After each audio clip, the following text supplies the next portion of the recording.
Good evening, ladies and gentlemen. It is Sunday night and welcome back to the place to race, Simsport Racing, brought to you by Simsport Solutions. My name's Alex Goldschmidt, your official lead commentator, and alongside me as always, good old Steve Proudley. How are you, buddy? You keeping well? I'm keeping very well, mate, but just a little bit less of the old, please, buddy. I'm not that old, but yeah, looking forward to some fantastic racing tonight. Brands Hatch, Garden of England. Absolutely awesome circuit, lots of history, lots of famous drivers pedalled their wares around this circuit, and I think we're in for a cracker tonight. Yes, indeed. We're going to be racing for 60 minutes around the Grand Prix circuit from the 2003 iteration, which in length is 2.433 miles, 3.908 kilometres, 9 turns, some iconic corners here. The current lap record held around this is by Ireland's Adam Carroll in the A1GP series back in 2009. But we're going to have good old GT3 power. Season 5, the first of 6 rounds in a combination. We're not going to go to the double-header 30-minute sprint races, but as you can see, we've already had a test race where 37 drivers decided to jump on board. We've got a bumper grid tonight. Tonight is a 60-minute, flat-out, full-throttle adventure around the Garden of England. Then, in a couple of weeks' time, we head to South Africa, to Kyalami for a 90-minute encounter, before the halfway point is at Imola for 60 minutes on the 7th of February. Circuit Zandvoort on the 21st of February for 90 minutes. It's either going to be Alton Park or Laguna Seca, dependent on what's going to happen. It looks like it is going to be Laguna Seca more than likely, so that's on the 7th of March, and that is our penultimate race evening. But the season finale could more than likely be Mount Panorama or Donington Park, depending on what happens with regards to Assetto Corsa Competizione in the coming weeks. That is a 2-hour encounter, the season finale on the 21st of March. And Steve, we've had so many new drivers sign up. The community is growing. 650 plus community members, including yourself and I, and many other people. We've had a few messages coming in. Good evening, John Monroe. Good evening, Mark Raddenbury. Good evening, Daniel Parker. A real shame. He is one of our meant to be one of our grids from the Lost Jaguar Racing crew. The Jaguar is back once again. So that puts their numbers down to 1, unfortunately. But Steve, this circuit, steeped in motorsport tradition, it's a really good way to kickstart the season. Season 5, of course.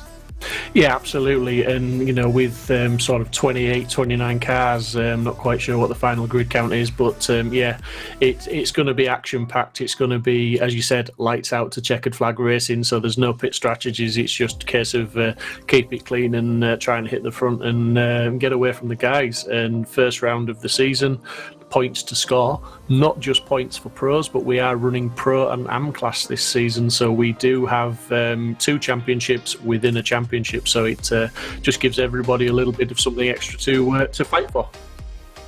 Yeah, so I think what we're going to do more than likely is I think let's go for a hot lap, shall we, around Brands Hatch, just give you all at home a real idea of how tricky it is around this circuit. Welcome on board Brands Hatch on the Ferrari 488 GT3 with Stephen Haley in the number 24. Into Paddock Hill Bend, dropping down from 5th to 3rd at about 155 kph through the dip and up the Haywood Hill, through into Druids, down to first gear, 80 kilometres an hour, the slowest part on the circuit, now putting the power down, accelerates up to 3rd at 170 before getting back on the brakes for 2nd at 120 through Graham Hill Bend. Now up the Cooper Straight, accelerating up to 190 kilometres an hour in 4th gear before dropping down a couple of gears to 115 kph on the apex through Surtees. Now the long run down to Hawthorne Bend via Pilgrim's Drop. The Ferrari now accelerates its way up to 5th gear, 240 kilometres an hour before putting on the brakes on the last marker board.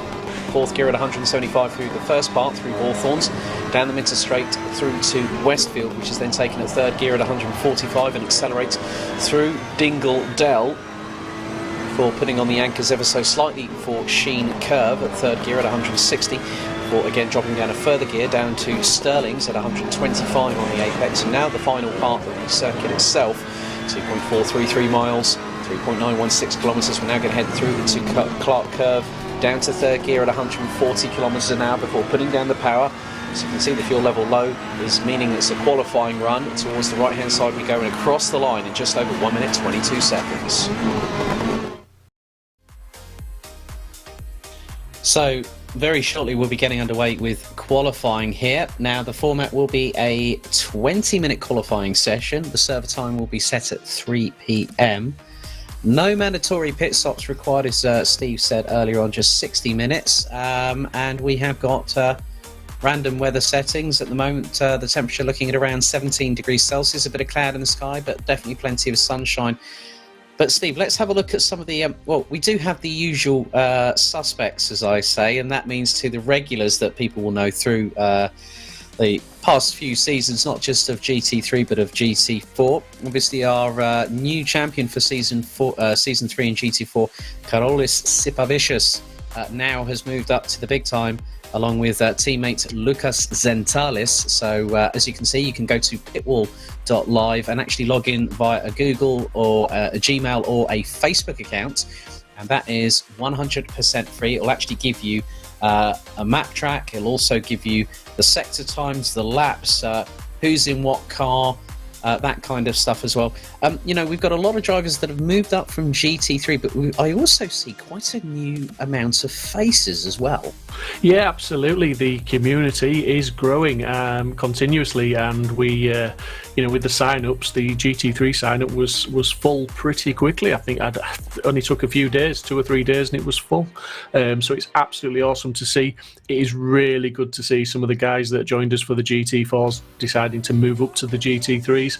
As you say, we've got some of the usual suspects in there. We've got Steve Haley, we've got Dave Hedges, we've got Regan Mitchell, you know, we've Chris Pinchbeck, you know, a lot of the names that have been racing the GT3s for many, many years. Let's not forget the new machinery that's on the grid as well this evening. We've got the new Evo cars which are eligible for this season. So there is the Ferrari Evo, the Mercedes Evo, you know, so there's some new machinery out there. We've got Jags on the grid, we've got Nissans on the grid, we have a few McLarens on the grid, so we've got a fantastic mix of cars as well, Alex, this evening, so that's always good to see as well. Good evening to Angus Martin and, of course, Chris Pinchbeck's mum, Jean. She's saying good luck to everyone for the new season. Good luck, especially to Pinchy. Well, Chris is going to be driving in a new car again. He's going into the 2020 Evo variety of the Mercedes AMG GT3. Also, we've got a Simsport Racing team back again, and this time it is Drifter Dave and Sideways Steve, Dave Hedges and Stephen Haley. They're going to be running in the Ferrari 488 GT3 Evo from 2020. Also, Ross McGregor, who's raced with us before, he's in the Simply Race Zancho number 15 Bentley Continental. It seems to be a tried and trusted one. So obviously, shout out to John Monroe. Stain Passport, he is going in the Fun Q 444 Lamborghini Huracan GT3 Evo. And is not the only Lamborghini that's going to be on here. We've got Martinez Sidunovas in the Sim Academy 112 entry. Easy for you to say, Alex. Yeah, exactly. I've got all these names to try and remember and say, and Steve just goes, "I'll leave you to it, Alex." He always drops me out of the frying pan and into the fire. Absolutely. You know, but yeah, we've got quite a few new drivers. We've got a few Lamborghinis. We've got some Lexuses as well. The Aston Martin Vantage V8 GT3, a few Porsches as well, and we're getting rather close to qualifying. But Steve, the biggest test, the amount of elevation changes, you know, the dip through Paddock Hill Bend, up the Hailwood Hill through to Druids, and then you've obviously got Westfields going into Dingle Dell. There is so much. You're going to have to be literally eyeballs on stalks the whole way through the 60 minutes. It's a difficult track, is Brands Hatch. You know, let's not understate that fact that, you know, the obvious overtaking opportunity is braking for Paddock Hill Bend, and then potentially maybe up to Druids. Other than that, it's a single file, follow them through unless the guy in front makes a mistake. So I think tonight is all about keeping it clean, keeping it safe, but putting as much pressure on the car in front as possible and trying to force them to make the mistake, because forcing an overtake around here is very, very difficult, and quite often it will result in contact, or at least one of the cars running wide, if not both, running off the track. So it's a very technical track, it's a difficult track to pass, it's very narrow, but you know, these boys are experienced. We've got a very high quality grid. As John Munro's just pointed out in the chat, you know, he just mentioned that he's gutted he's not taking part. He thinks it's going to be a very competitive season. I agree with you, John. I think it is, and I think it's great to see where Simsport's got to this point now, where we have got one of the most competitive grids, I believe, in sim racing out here tonight, and I think it's going to be fantastic to watch. Okay, qualifying now officially underway. We are 18 and a half minutes remaining in this session.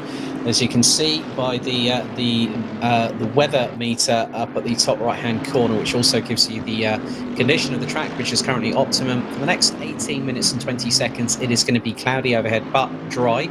Air temperature 17 degrees Celsius, track temperature 23 degrees Celsius, and there is an 8 km/h wind. Wow. As we're with Charlie Crossland. Now that is really going to cause a bit of maybe a potential problem or two, depending on which part of the circuit you're on. I'm going to say, Alex, I'm just looking at that track map on the right-hand side of the screen there, and look at all those dots there. There's a little bit of space at the back end of the circuit now, and the guys could spread out a little bit more, but some of the guys don't look to be giving themselves a lot of room. They're following very, very close at the moment.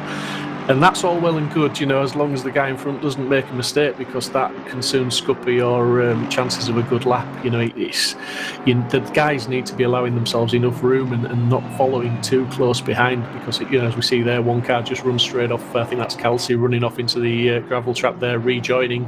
But yeah, you need to allow yourself enough room, and that's easier said than done when there's, what are we looking at, 30 odd cars it is now, I believe. 38 cars on track at the moment, round Brands Hatch. It's going to be some tight qualifying, and it's going to be difficult to find room. That's going to be even tighter going into Paddock Hill Bend for the first time, and especially going down the dip into Halewood Hill. I'm excited, but I'm also nervous about this race, Steve, because as soon as it said Brands Hatch was the first round, I went, right, let's just wait for the fireworks to happen, and that could very much clearly be the case, as we are waiting for times to come in. They are starting to do so at the moment. And some fantastic images here from our race director, Mike Yao. This is new for this season. We've got the 3 screens up so you can all follow a little bit of action and choose the car you want. Obviously, you can see on the timing towers which car we are following. Also, you can see the red and white on the numbers denoting which class the cars are in. So obviously now we're following Ross McGregor, who currently is in pole position with a 1 minute 22.998. We have seen times of low 22s in practice, or mid to low 22s, and indeed I think the hot lap that we saw with the Ferrari was at 1:22.6. So depending on track temp and whatnot is what they can it'll dictate what times they can extract out of the cars. And with the cloud cover, it may just keep those track temperatures down a little bit. We can see that they're currently at 23 degrees, which is relatively cold for a racetrack temperature. So here's Stephen Haley, who we actually went on board with for the hot lap, and he's currently running P7, and he's just gone P2, 0.543 behind Ross McGregor. Dave Hedges rounds out the top 3 in the second of these Simsport Racing Ferraris, as Ross McGregor goes, he even increases that gap, but then Charlie Crossland from Team Forzilla goes to within 0.16 of a second. So McGregor's fastest with a 22.821. Crossland just over a tenth and a half behind. Steve Haley, Dave Hedges, then it's Dean Riley, Yannick Möller, who we first encountered in Season 2 GT4, now is in the Ferrari, and the Ferrari looks to be the most prestigious mark that is in the top 10. You've got Supervicious in the leading Nissan, and then Regan Mitchell has decided to switch machinery to the McLaren this time. So there's a few of the drivers taken the McLaren, which is an interesting choice because it hasn't been the most popular car in ACC from the start. To be fair, it's a very it's quick at some tracks and not so quick at some of the others. It's an interesting one. It's difficult to get the best out of it at all the tracks. So it's good to see a few people taking up the challenge. It'll be interesting to see how they get on throughout the season with that one, Alex. Yeah, so we're now on board with Ranjiv Kalsi. He considers himself the work sim racing Ferrari driver. Well, that's in jet. That we all love Ranji. He's stayed true to with the Ferrari, and he's also stayed with the same race number every time I've seen him here on Simsport Racing. We're now going on board with him, and this is going to be heading into Hawthorns. So taking it through at about third gear at 170 clicks. Now down the Minter Straight into Westfield. A little bit of a dip on the brakes. Taking as much curve as he dare, but not exceed track limits. Through Dingledale now. And then it's on the brakes heavily for Sheen curve before the 90 left at Stirling's. And the marker boards have already been decimated by some of the other drivers. This has to be said. It's a pretty tidy lap. Is this one from Ranj? I'll be surprised if he doesn't improve on this on his current place, and I expect to see Ranj qualifying in, I would say, in the top 15. To be honest, based on his practice times.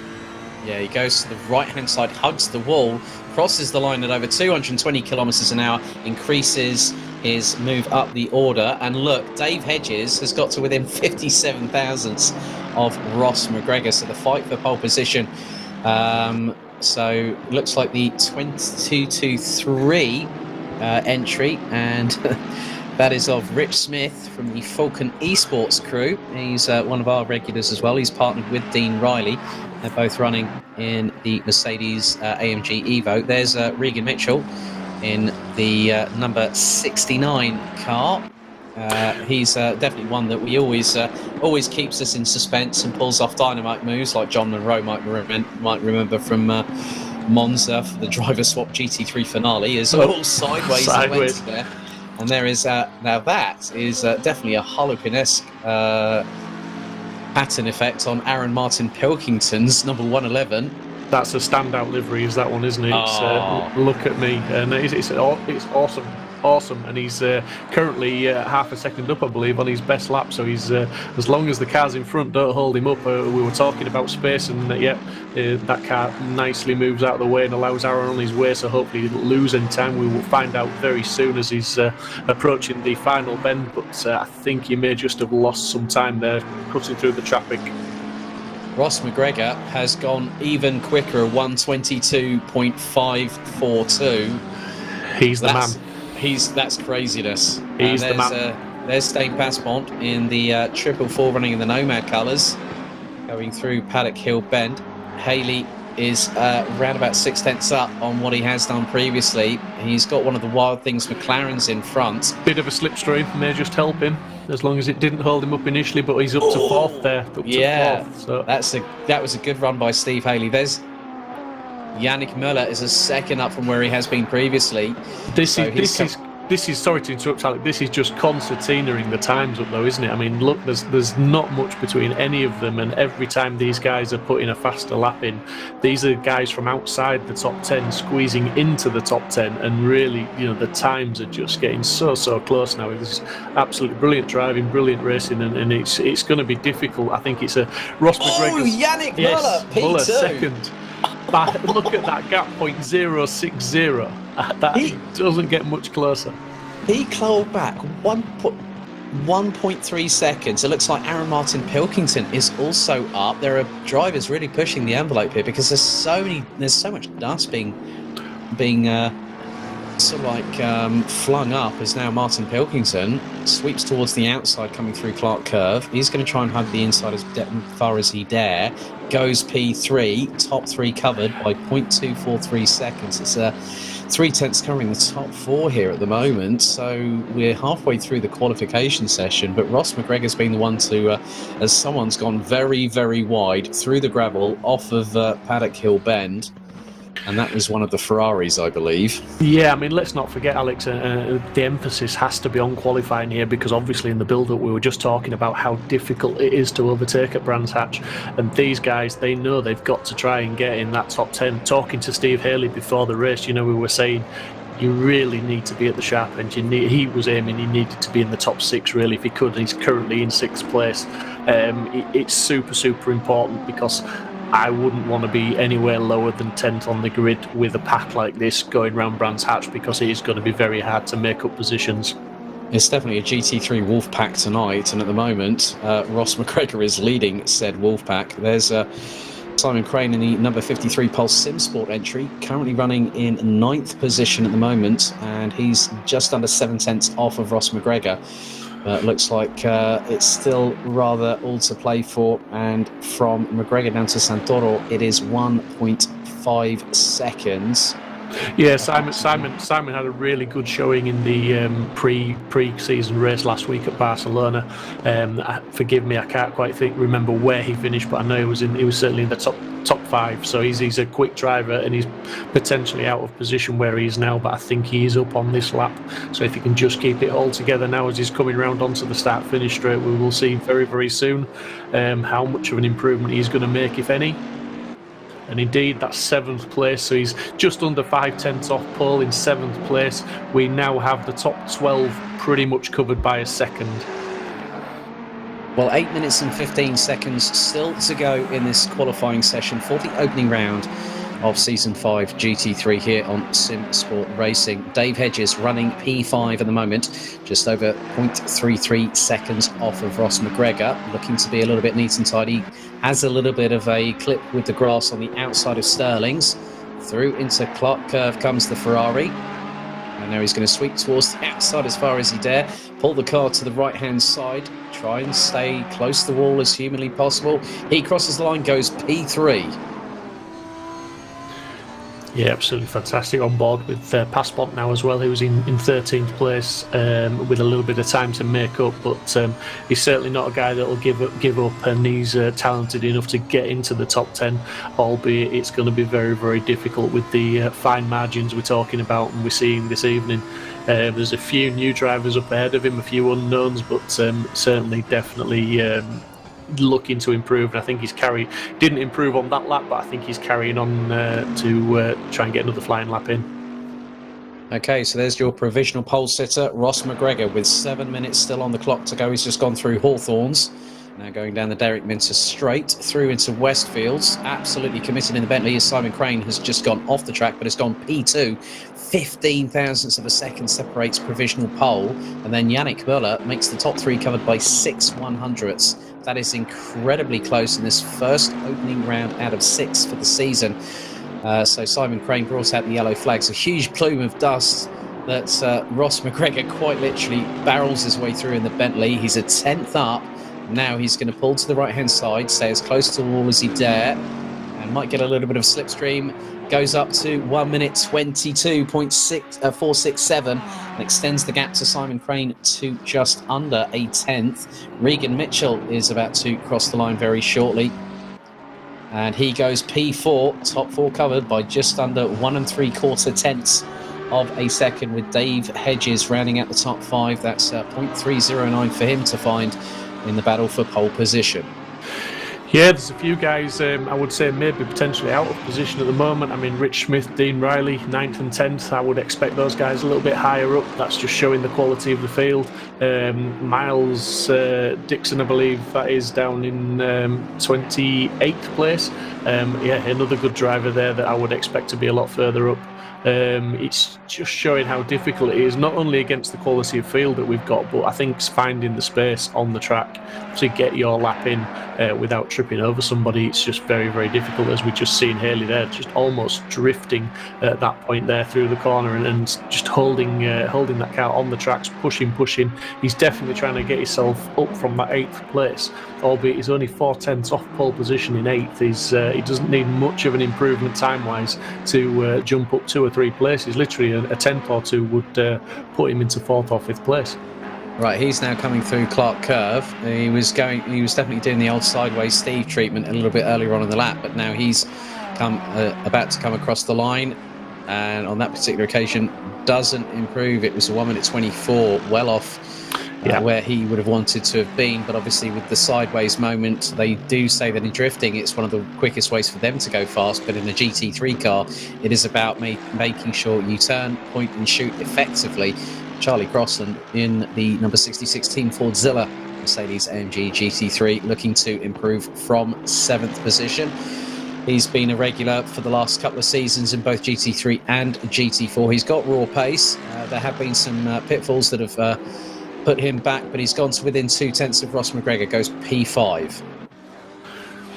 Yeah, absolutely fantastic. I mean, look at Pinchbeck down in 12th. That's another driver. I mean, he was a few moments ago, he was still down in 21st, I think. So he's obviously just put a good lap in and got himself up to 12th place. But again, Chris, I would think him personally would be expecting to be in the top 10 easily, top 7, top 8, but currently down in 12th place. That's not going to be a nice place to be in the opening laps, as they're all jostling for position and just sort of, finding their feet, getting their rhythm, and just trying to fight their way through. It's going to be very, very difficult tonight, as we just watching Derula, I think that is, in the Ferrari coming round. He's currently in 11th, and I think he's our top AM driver at the moment, so putting on a good show. 1 second just over off pole position at the moment. Yeah, so Ross McGregor still keeping a hold of pole position with 3 minutes and 18 seconds still to go. Martin Dergala in the Schumi Get Well Soon 458 Ferrari, and he is partnered with Sebastian de Tolanera. So one of their drivers is running in Pro, that's Martin, and Sebastian is running in the AM class. Dean Riley coming across the line in the number 22, goes up to P9 on a 1 minute 23.061, as looks like that might have been Yannick Muller going off at Paddock Hill Bend, going a bit too wide, going in through the gravel. Aaron Martin Pilkington looking to improve once again. The top 7 covered by 0.318 seconds in the dying stages of qualifying. So it is Ross McGregor from Simon Crane with Yannick Muller, Regan Mitchell, Charlie Crossland, Dave Hedges, and this man on your screens here, Aaron Martin Pilkington, in 7th position. I said, didn't I, to watch out for Simon Crane, and he's now in, like you said, he's just in 2nd position, and he's literally a few thousandth off that pole position time. So we've got 2 guys on the front row within, thousandths of a second of each other. So it should be a humdinger into Paddock Hill. You just see a bit of contact there, a bit of door rubbing. It looked like, I don't know if that's Calci on the inside there, but it was Santoro that was just connected with a bit there. So hopefully he's not on a fast lap, and if he is, hopefully it hasn't affected him too much. No, hopefully not. That I don't think that was Ranjiv Kalsi. That might have been someone completely different. I did notice a couple of letters. There's Evan Davas, one of the Wild Things Racing team. He's in the number 74, and in the sister number 79 car, Denise Pope, one who started with us here at Simsport Racing. Davas actually goes very, very wide. That was through Hawthorne. So Denise Pope and Evan Davas running in the AM class this time around. They've been with us, I think, for the last couple of seasons in GT4, so it's good to see them come up to the GT3 party here on Simsport Racing as we get into the last 65 or so seconds here for qualifying for round 1 here for Season 5 GT3 at Brands Hatch. Yeah, and I don't think anything's really going to change at the top of the table. It would be difficult to improve much on what Mr. McGregor's already done, and it's all looking very, very tight as we're just looking a little bit further down the field. It's Adam Zelic as well, 23rd at the moment. Adam, another seasoned driver, potentially not having the best qualifying session. Would expect to see Adam a little bit further up, albeit it's his first time out really in the McLaren as well, so maybe it's the curse of a new car. He's maybe just not quite gelled with it yet, and may improve as the race goes on. Well, he's gone from the Merc to the Macca, isn't he? We know that Adam, for the last couple of seasons, has favoured a Falterbach's finest, but now he's gone with Woking, and it's, I think, yeah, it's going to be a learning experience for him, but we are into the last 10 seconds of qualifying here. ahead of a 60-minute race around the Garden of England here at Brands Hatch. And there is Michaelis Jorgaitis in the 142 MJ Racing Lexus, currently rounding out the top 29, covered by just under 2.1 seconds. Checkered is out for the session here at Brands Hatch, as some drivers still on their final flying lap. But Steve, I think it's more than likely that Ross McGregor has done the business. I believe so, yeah, but I'm just looking further down the field here. Pixley 24th in the Jag. That's not a bad performance from Richard in the Jaguar, because we know the Jag's got a lot of straight line speed, but round Brands Hatch it doesn't really have the option to stretch its legs as much as other circuits. So that's a solid drive from Pixley there to get that into 24th. And yeah, like you say, I think McGregor, he'll have done enough to keep that on pole position there.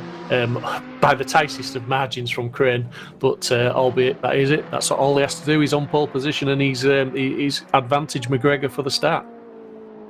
Yeah, so what a result there for Ross McGregor here at the season opener for Season 5 GT3, live and uninterrupted through the next couple of hours or so on Simsport Racing.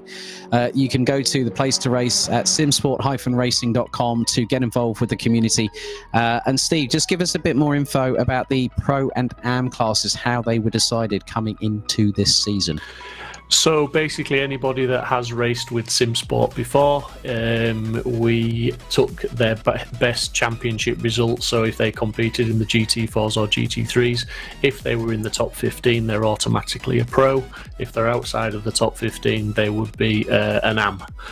Anybody new to Simsport Racing would be put in straight away as a pro, but that is assessed. So basically, we had a pre-season race last week. We've made some adjustments to the entries this week, downgraded a couple of guys to AM, and we will be watching this race, and at the end of this race we may also make some tweaks, and after that we should be pretty much settled on Pro and Am classes, so everybody's really competing fairly with people around them for a Pro Championship and an Am Championship.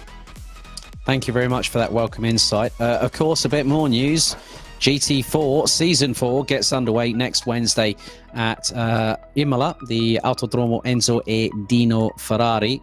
Then we have 6 respective weeks heading to Zolder, Zandvoort, Misano, Paul Ricard and the Hungaroring, which is going to be really interesting because Carole Sipavicius, if he's coming back, he's got a title to defend. We've had 3 respective champions in the first 3 seasons. We are awaiting for the green flag to get things underway. And at the moment, after qualification, the number 15 Bentley of Zansho Simsport, Simply Race Zansho, in the number 15, takes pole position ahead of Simon Crane. Yannick Muller will round out the top 3 positions in the highest place Ferrari 488 in the 143. Then it's Regan Mitchell, Charlie Crossland, Dave Hedges, and then it is the 111 of Aaron Martin Pilkington in that Harlequin-esque McLaren 720S GT3. Then it's Stephen Haley, and then we've got the 223 of Rich Smith in the first of the Falcon Esports Mercedes AMG GT3 Evos. Then it is the number 22 of his teammates, so they occupy row number 5 and complete the top 10 of Dean Riley. Then it is the number 36 Aston Martin, and that is for Alvaro. I'm trying to get these names right now as well. You've really put me on the spot. I'm not helping either, am I, Alex? Yeah, I know you're not going to help me. No, you charlatan. I can make Alvaro Smikus, there we go. Roberto Santoro, Martin Dorgala, Chris Pinchbeck and Ranjif Kalsi round out the top 15, followed by Stijn Paspont, and then we've got Luke Hannon Fitzgerald, Karolis Sipavicius, Gerard Debar, Adam Isalovic rounding out the top 20. 38 cars here, Steve. That is ridiculous. It's a fantastic turnout, and it's going to be ridiculous around Brands Hatch. Like I keep saying, I've said it twice already, it's a very, very tight track. the start is going to be all important. I'm hoping that nobody is too bullish on the start, too aggressive.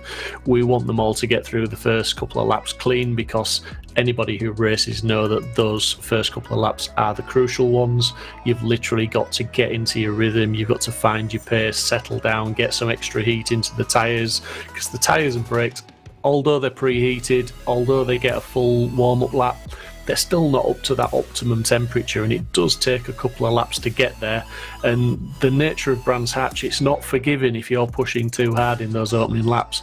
And when the cars are bunched up, one car goes sideways, there's your roadblock for probably, depending how far down the field is, but potentially, 5, 6, 7, 8 cars could all be affected by one person's mistake. So, yeah, it's going to be difficult. It's going to be testing. Hopefully the lads, keep it all together, stay calm, stay controlled, and just look to the long game of the 60 minutes and the checkered flag. Well, we've got just under 45 seconds. I have to give a shout out to our resident Flying Dutchman, Mark Neutelings. He's got the Warsteiner on the side of his BMW M6 GT3. That is a tribute to good old German beer sponsorship, and we've got it here on Simsport Racing. We've got some comments coming in. Angus Martin cheering on Stain Passport. He said, might be ex-teammates, but I'll always support the fun Q car. We've also had one of the team from Team Fordzilla, TFZ Frubo, saying hashtag Team Crossland and Martin Pilkington. Okay, so we've got Charlie Crossland and Aaron Martin Pilkington's. I think that's more like a kaleidoscope, wouldn't you say? Yeah, absolutely. I mean, just one more person to shout out as well, Alex. We have one of the main men missing this evening, Mr. Kieran Vidago, unfortunately suffering with COVID. Messaged us this afternoon. He was going to try and race, but he's just really under the weather. So hope you're feeling better soon, Kieran, and I'd like to see you on track on Wednesday night in the GT4s if possible, buddy. Yes, indeed, because we have got some news to bring to you at the end of this broadcast. Very exciting developments here at Simsport Racing, but they are now underway with the official formation lap. 60 minutes here at Brands Hatch Grand Prix Circuit, 2.433 miles, 3.916 kilometres, 38 cars. And this is where it's going to get interesting, Steve. The conditions are getting... Yeah. Yeah, I think you took the words right. I think you took the phrase right out of my mouth there and stole a bit of thunder, but never mind. But look, it's sunny. There's some cloud in the skies. That's for the next 30 minutes of this race. There's no pit stops required. 17 degrees air temperature, 23 degrees track temperature, optimum. So we are dry at the moment. Obviously, with season 5, we are throwing in random weather selection, so it could change at the drop of the hat. I'm hoping that we're going to get a good dry race here at Brands Hatch, based in West Kingsdown in Kent, the Garden of England. And Ross McGregor is making sure that everyone follows him. So it's a case of follow the leader as they now make their way through Hawthorns, down through Derek Minter Straight. And you can see top left, Regan Mitchell weaving from side to side, trying to get some tyre pressures into that rubber, and then also trying to warm up the brakes, because what you don't want, Steve, is to go into Paddock Hill Bend with all your weapons sharp as a razor. Yeah, absolutely, and it is to the advantage to weave now to try and get some heat into the tyres, and as you rightly say, heat into the brakes, because if you can gain the slightest advantage by just having your tyres working that little bit better, your brakes biting that little bit better, it will set you up for a good opening start, potentially over someone who doesn't do quite as good a job as you on this warm-up lap now. So it'll be interesting to see. It's going to be difficult for the guys in the middle of the pack anyway, from sort of 6th, 7th backwards. You're just going to be in a field of cars and you're all going to be fighting over the same piece of tarmac. But I'm going to hand over to you now, because you do the lights out so much better than I do. Ladies and gentlemen, 60 minutes here at Brands Hatch. It is McGregor and Crane. It is a Bentley front row on British soil as we wait for the rest of the field. 38 cars in total. They slowed to a crawl, 2 by 2. Hurrah here at Brands Hatch. Are we ready? Are we set? Let's go. Green, green, green for the first round of Season 5 as McGregor gets an absolute flyer of a start through into Paddock Hill Bend. Yannick Muller keeping in third place. Charlie Crosland trying to go up the inside of Regan Mitchell, going up into the Hailwood Hill for the first time as they approach Druids. Crane trying to go round the outside. So it's Bentley v Bentley. Crane pushed towards the outside. Yannick Muller looking for a sniff up the inside, going to Graham Hill. But at the moment, Charlie Crosland now pounces up the inside of the German as there's been a massive carambolage at the top of Druids. 3 cars involved, so someone's been turned around the wrong way. Possibly one of the Wild Things McLarens, I think, as Crane trying to go up the inside of McGregor's through Surtees, and they're going side by side.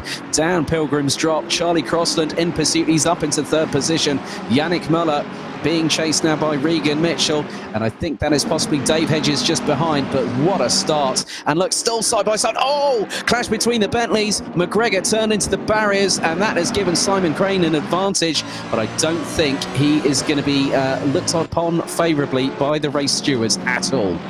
Yeah, that'll be one for the stewards to watch after the race. A little bit of door banging there, side-by-side contact. Not quite sure from first impressions who moved where, but let's get back to the racing, because Crosland is using all and a little bit more of the track there to try and put a move on Crane. And impressively, even though he was getting traction on the grass, he did manage to get alongside for a second there, but he's just fallen back into line, and he's now coming under pressure himself, I believe, from Muller, who is getting alongside now. But Crosland's going to defend this into Paddock Hill. He's got the inside line. As long as he can get it turned and keep the power on, and he's drifting, he's sideways, he's lost traction, and I think he's going to potentially lose 1 if not 2 positions now because of that. Well, Regan Mitchell was trying to go look up the inside, and he's going up the inside of Yannick Muller, going through Druids. Dave Hedges is there. Aaron Martin Pilkington is there. And this, in the meantime, has allowed Simon Crane, who nearly went very, very wide coming out of Clark Curve. As we go to the back of the field, Chris Bowman in 30th position, battling away with, well, Mark Neutlings looks to have made, and we've had a massive issue for Denise Pope. She said she's had a disconnect before the race start. She's really, really disappointed. So that's a real shame for Denise. That puts us down to 37 competitors, as you can see. Look, someone's brought, there's a wild jag in the background, and that is one of our regulars here. So the drivers now really having to push like crazy, and at the moment Simon Crane has got a lead of 1.6 seconds. Yeah, and I think Crosland is pushing. If he can just pull away a little bit from third place, just so he's not having to defend too much, I think he's probably one of the few men on the track at the moment that's looking like he can maybe catch Simon. But as you say, it's all very tight. Look at this Mitchell on the back of Muller now, really pushing him. He's really sending that McLaren on and trying to get past the Ferrari. Muller in front. He's in the slipstream, he's dodging and diving, he's showing his headlights, but he's just not quite got enough speed. The Ferrari seems to be able to stretch its legs down the straight there. Looking at Dave Hedges just going through Paddock Hill now, behind his teammate Steve Haley. Not a bad start, I think, from either of those guys. Steve Haley was round about 8th or 9th, I believe, in qualifying, so he's made a few positions up. But Simon Crane, it has to be said, out the front, he's set the fastest lap by about a second on the guys behind him at the moment. Yeah, well, I did notice that Aaron Martin Pilkington and Steve Haley managed to get past Dave Hedges, who actually ran wide coming out of Clark Curve, as we now are on board with the 101 Nissan Nismo GTR GT3 of Carolus Supervicious.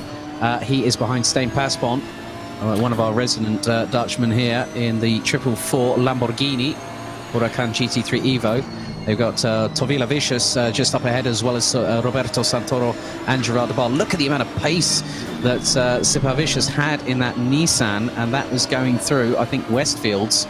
Or they're going down into that was coming through Hawthorns, going to Westfields. They're now going through into Dingledale, hard on the brakes, and then before they'll do that again, drop down another gear into second gear at about 120 kilometers an hour through the left-hander at Stirling. So that Nissan starting to build a little bit of pace, and it's been absolutely frantic within the first 4 and a bit minutes here of the first round of the season.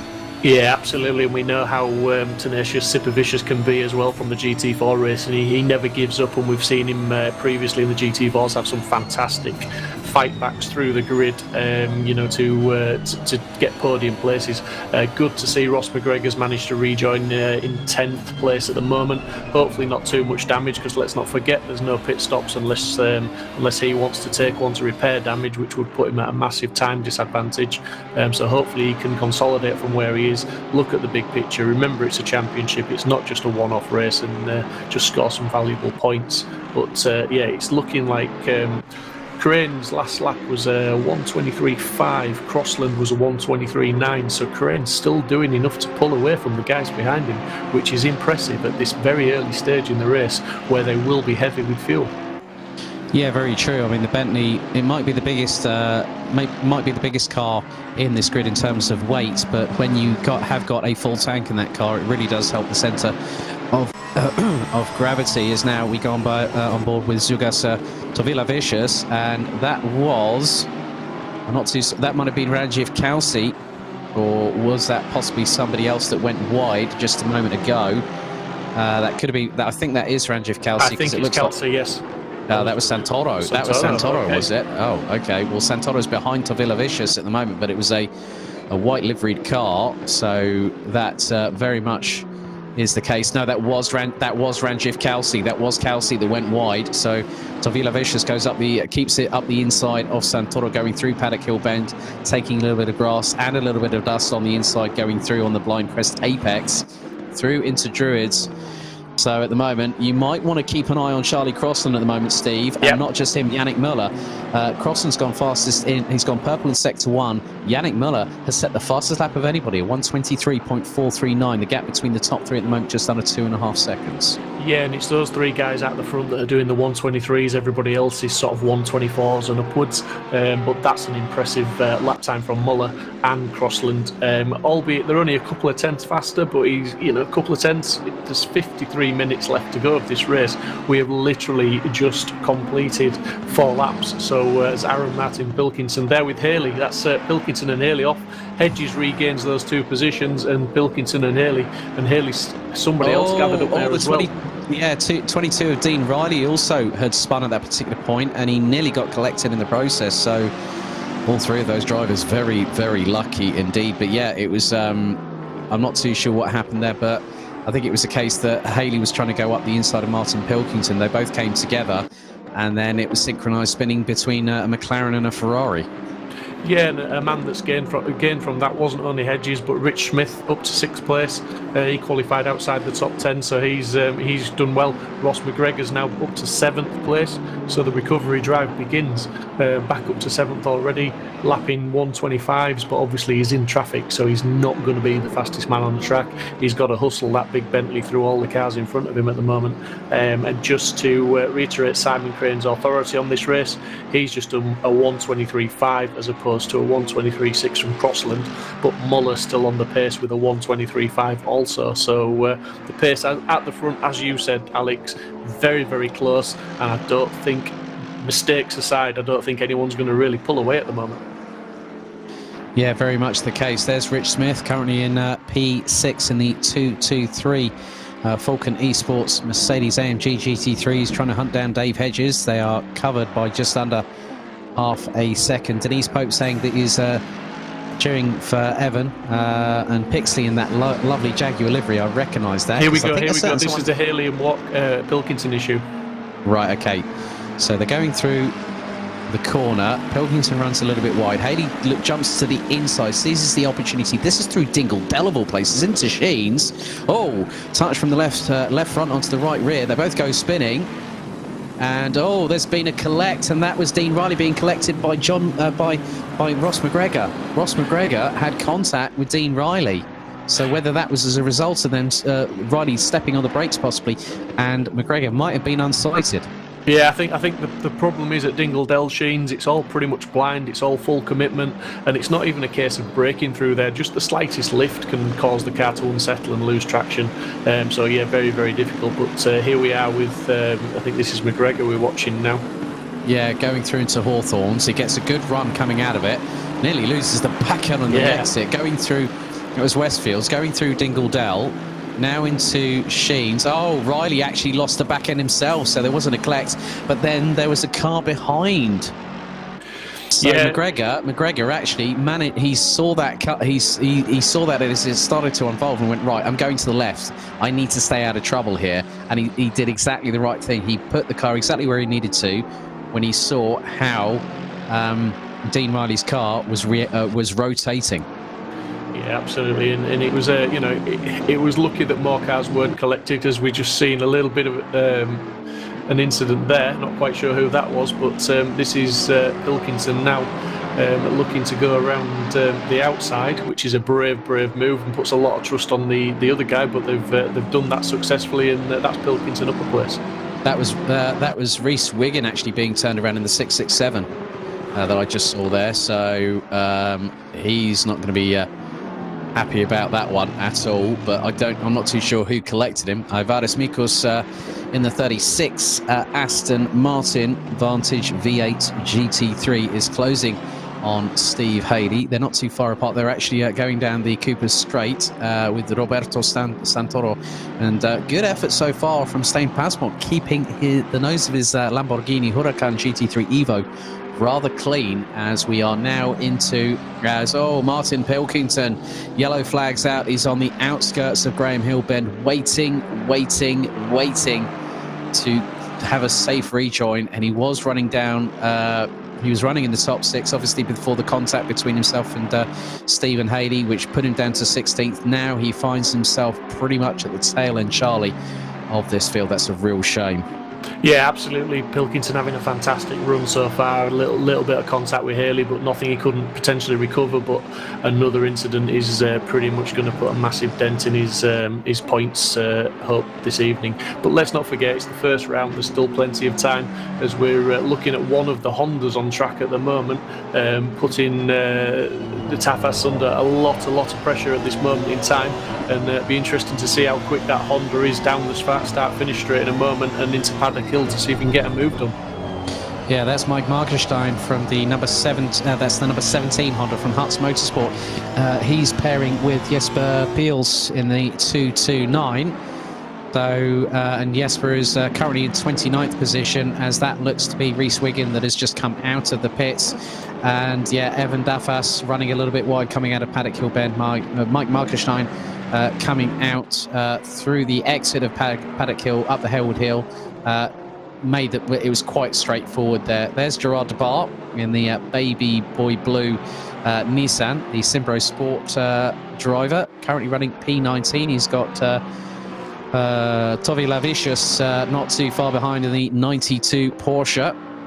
And there is Ranjiv Kalsi in the old Alitalia livery. Remember that on the old Lancia Stratos back in the old rally days? Yeah, rallying is my first love from many years ago, and I can actually remember seeing that car in anger in the RAC rally back in the day, but that's far too much information.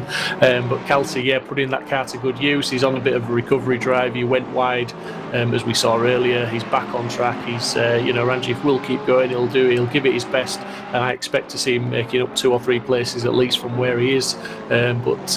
Absolutely action-packed at the moment. We can see the fields spreading out a little bit. You can see the red numbers on the timing tower indicating the AM drivers, and as you would expect, they're all pretty much bunched up, but looking good, as Kalsi actually drifting around Paddock Hill Bend just like a Stratos would. Absolutely fantastic control there from Rand. Didn't lose it, kept it, and he hasn't lost a place. Lost a little bit of time, but kept it pointed in the right direction, gathered it all up and carried on.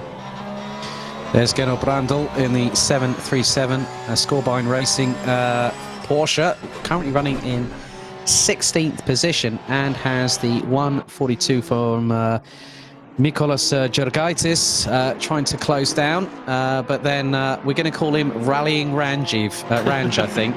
There's another hashtag. Because I think he must have heard you say the word Stratos and then, right, I'm going sideways, I'm going rallying, guys.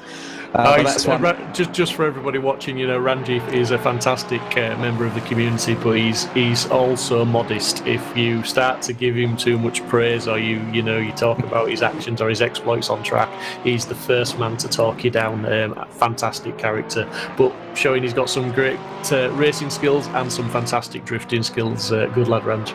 Yeah, a bit of showboating for the crowd at home. as there is Stephen Haley closing on Chris Pinchbeck. Now, Pinchbeck has managed to get himself up into 8th position with all the trials and tribulations that everyone has had just up ahead as we're getting towards the completion of the first quarter of this 60-minute race. This will be interesting, Alex, because as we know from previous GT3 encounters, Chris Pinchbeck is not the easiest man to overtake. He knows how to defend, and he's a solid driver. Having said that, I put the curse on it, and Haley's got past him. First one of the season, and it doesn't go to me this time. Thank goodness for that. Ranjiv Kalsi up the inside of Zigas Tovilavicius to now take 19th place from him. But you know what you said about Pinchbeck? He's not going to let that go. He's like a dog with a toy, and you try and wrestle it away from the first thing what they'll do, they'll start growling. Effectively, Steve Haley now is being hunted. It's one thing being the hunter, but when you're being the hunted, it's a completely different proposition altogether, as everyone's flying their way through Hawthorne Bend, and there's so many of them kicking up the dust here at Brands Hatch. So at the moment, with around a 2.2 second lead, Simon Crane continues to lead ahead of Charlie Crossland. Yannick Muller has a bit of a run wide there from Ranjiv Kalsi. So Tovilavicius in the 92 gets back past for position. Matt Neutland's in the chat, Alex. He's out thanks to rejoining Porsche was total, so we didn't catch that on stream, but I'm sure there'll be a steward's inquiry if it was a poor rejoin, so we'll be having a look at that one after the race. But sad to see he's out, as we're looking at Muller and Crossland now, and you can see Simon Crane just up ahead. The gap initially with Crane and Crossland was around 2.6, but over the laps it's come down to around 2.1, 2.2. But one gap that hasn't changed is Muller and Crossland. Muller is really putting the pressure on Crossland now. Crossland will not be able to take his eyes off his mirrors too much, because Muller's not letting him rest. And I can't emphasise how difficult it is to drive as close behind somebody around Brands Hatch as Muller is doing to Crossland right now. Because it's not just about the elevation changes, it's also about the undulations, the bumpiness on this circuit. I remember being at this particular track for the first year of Class 1 in DTM, where Mike Rockenfeller, 2013 champion, went up the inside of 2 other cars going through Hawthorns after Pilgrim's Drop. And that is not what you would see in a DTM race at all. It was completely 2-litre turbocharged 600 brake horsepower cars going 3 abreast, and he planted it up the inside.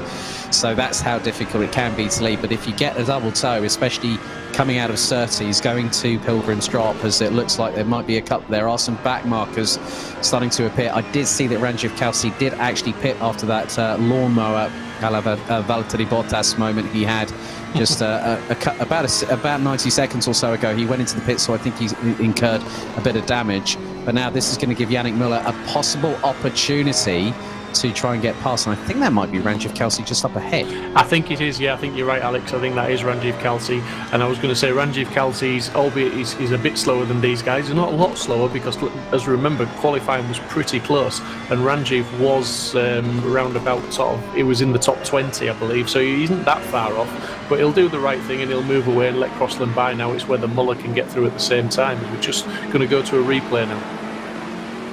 Okay, so the car on our screens is Mark Neutelings. Mark Neutelings completely unsighted. That was going through Westfields into Dingledell. That's the reason why his BMW with the Warstein livery was completely totaled. That was a hard hit and a half. Yeah, absolutely. Totally understand how he's had to retire from that one, because as we said, it's a lights to flag race, so pit stops really hurt you, and possibly not even able to drive back to the pits from that one. But obviously the Ranjiv Kalsi there, it's just been lapped by Crossland and Muller, but Muller's just dropped off the back of Crossland a little bit, giving him some breathing space, and we know what Charlie Crossland can do with some breathing space. He's got that gap down to Simon Crane now to 1.8, so he's charging, he's closing the gap down a little bit. Crane's last lap was a 1:24.1, Crossland's was a 1:23.9. Well, the pace is definitely increasing from the Team Fordzilla driver in the 66. Yeah, that's nearly 0.3 of a second as Stijn Pasborn coming up against the number 101 Nissan of Galoris Sipavicius, with Roberto Santoro just ahead in 10th place. So 13, we're currently on lap number 14. So the gap is around about 1.8 seconds between Crane and Crossland. Muller, Mitchell, McGregor now up into 5th place, and that Bentley being is definitely forever forward in that car at the moment. Is Stain Pasmont nearly could have had a bit of a tank slapper there. He's got Lucas Centales behind, so he is. This is the first time in the season I'm going to say this is actually the Lamborghini meet and a Nissan sandwich. I'm gutted. Rich Smith in chat. I'm not as gutted as he is, but lost connection when in 5th is absolutely gutted. Losing connection, I can't tell you, is absolutely devastating, because I don't think there's an awful lot you can do about it to prepare for it. It's just one of them things that happens with the wonders of modern technology. So Rich, really devastated to see that you're out. Have to really sort of climbing through the field a little bit from your qualifying position and putting in a solid performance. So sorry to hear that, buddy. I feel so sorry for Rich. My commiserations, buddy. One of our very own GT4 race winners as well. He's developed so much over the past couple of seasons in GT3 and GT4 since I started commentating here at Simsport, as we are on board on the front splitter cam of Galoris Sipavicius into this is Hawthorne's Bend. He was very close to pitching it round towards the outside. They're now going to go through into Westfield before the dip down into Dingle Dell. Great on board. A big thank you to our broadcast director, Mike Yow from Simply Race, as always.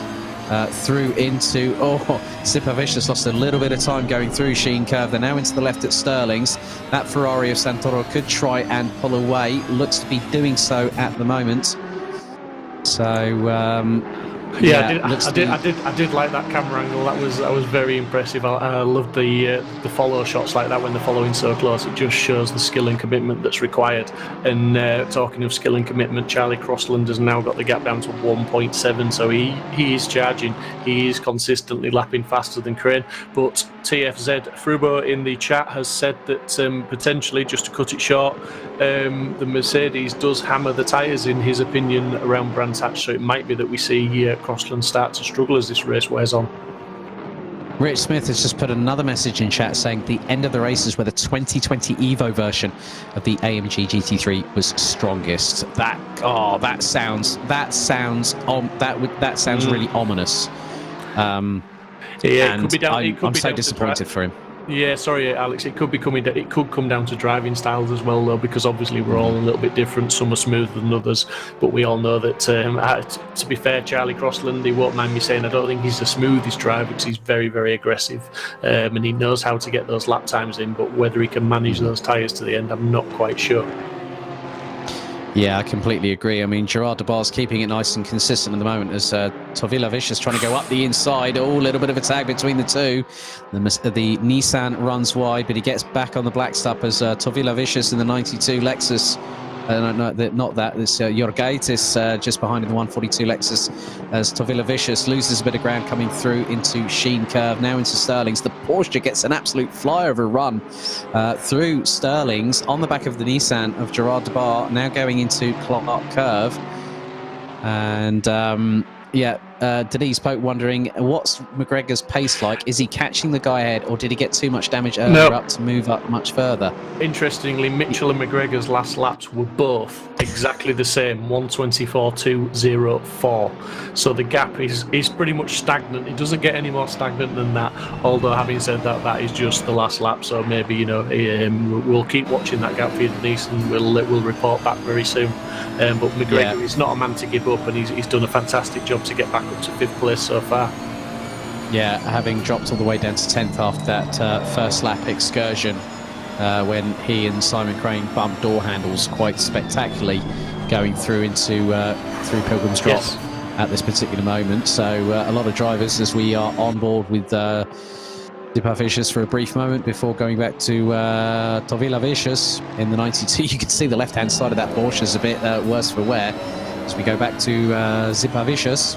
And he's closing on Roberto Santoro, so the Ferrari has not yet scarpered away into the distance like a lot of people would expect the prancing horse to do. But right on the back of the Ferrari is the Nissan Zipper Vicious trying to force the issue, looking towards the outside, going through into Paddock Hill Bend. He's trying to keep it planted round out there, but he won't. He will try and get the cut back, and he does.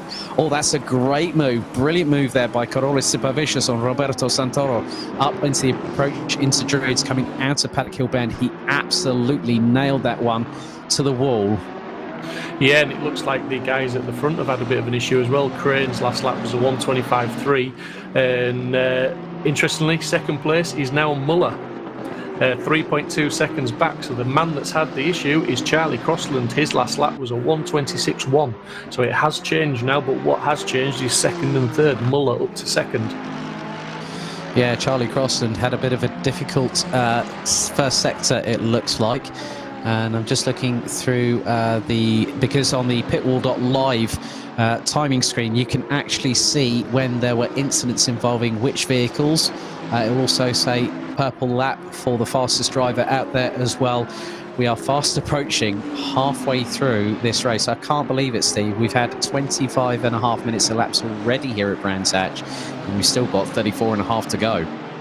Yeah, it's been action non-stop, lights out, all the way now, like you say, 34 and a half minutes, just under now to go, and the guys are still battling as hard. Nobody can make the break, nobody can get away from everybody. The only man that is now really in clean air is Simon Crane, our race leader, who was pretty much led from the first lap after that little bit of a rub with McGregor, which I'm sure we'll take a look at after the race and see if there's any blame to be apportioned or whether it was a racing incident. But he is the man now. It's his race to lose. He now has a gap of 3.1 seconds, but currently we're watching Miles Dixon in 14th place, who has made good progress because he qualified possibly, I would say, out of position, but he's certainly putting pressure on the guys in front. He's putting the laps in, and he's trying to make some progress through the field. Yeah, there was yeah, so here we're going to see the moment for Charlie Crossland. Just runs wide, coming out of Clark Curve on the grass, and just loses so much momentum. And Yannick Muller goes, "Thank you very much, you've opened the door." Such a gentleman. But I've also noticed that there has been a little bit of a contretemps between Jeffrey Wolf and the number 12 of Luke Hanlon Fitzgerald, who has just lost out 2 places. Just a couple of moments to go.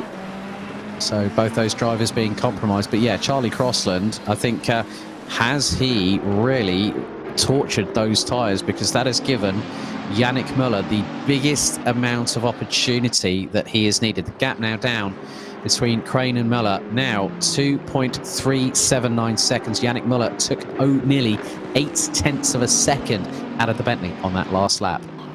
Yeah, I'm just wondering if there's a few mistakes coming into Simon Crane's driving. Are the tyres going off with him? I would hope not, because they've got half the race to go. So I would expect all of them to get at least 40 to 45 minutes into the race before we see any serious tyre drop off, if indeed we see any at all. As we've just said earlier, it depends on the driving styles and how the guys manage them.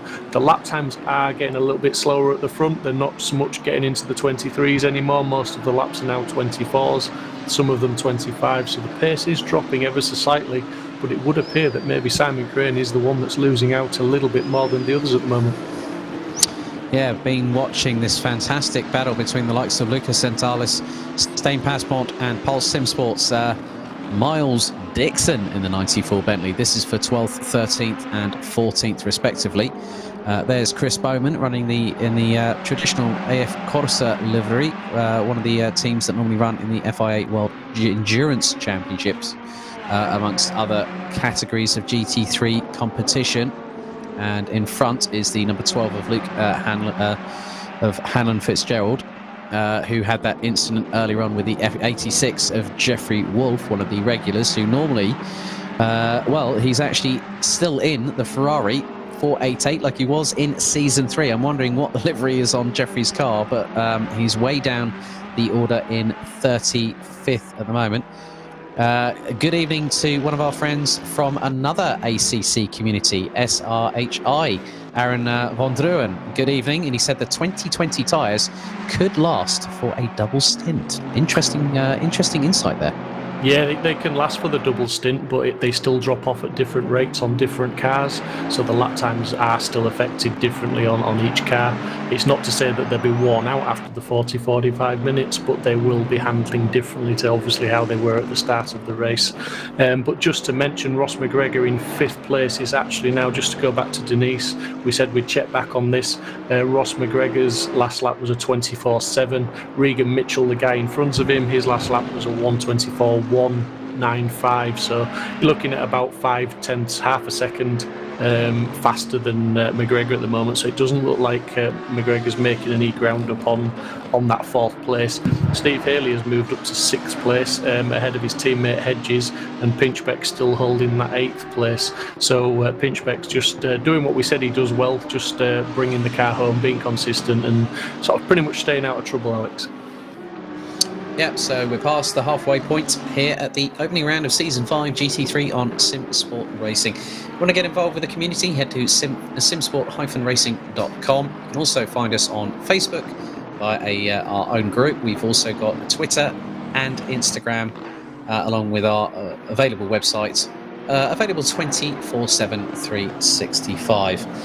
So yeah, looking rather interesting. So at the moment, in terms of the leaders we'll go through for the top 3 of both classes, both Pro and Am. And at the moment, Simon Crane is leading the way ahead of Yannick Müller and the number 66 of Team Fordzilla's Charlie Crossland. And it looks like that our highest placed Am driver is currently in 18th position.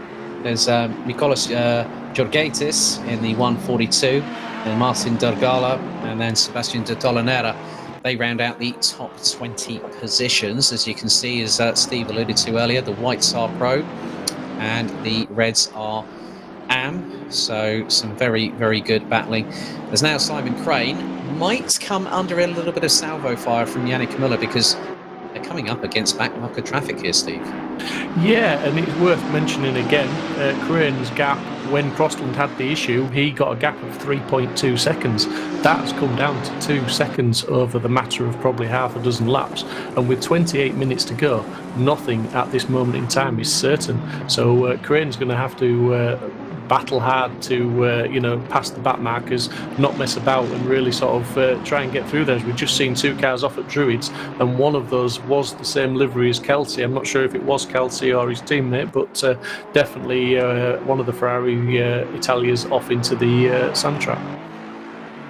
Well, Santoro is actually running in a different livery. He's running in the Rinaldi Racing colours, which is that car just in front of Lucas Centales, who's coming under fire from Miles Dixon. That's brave, if you want to call it, going through into Hawthorns.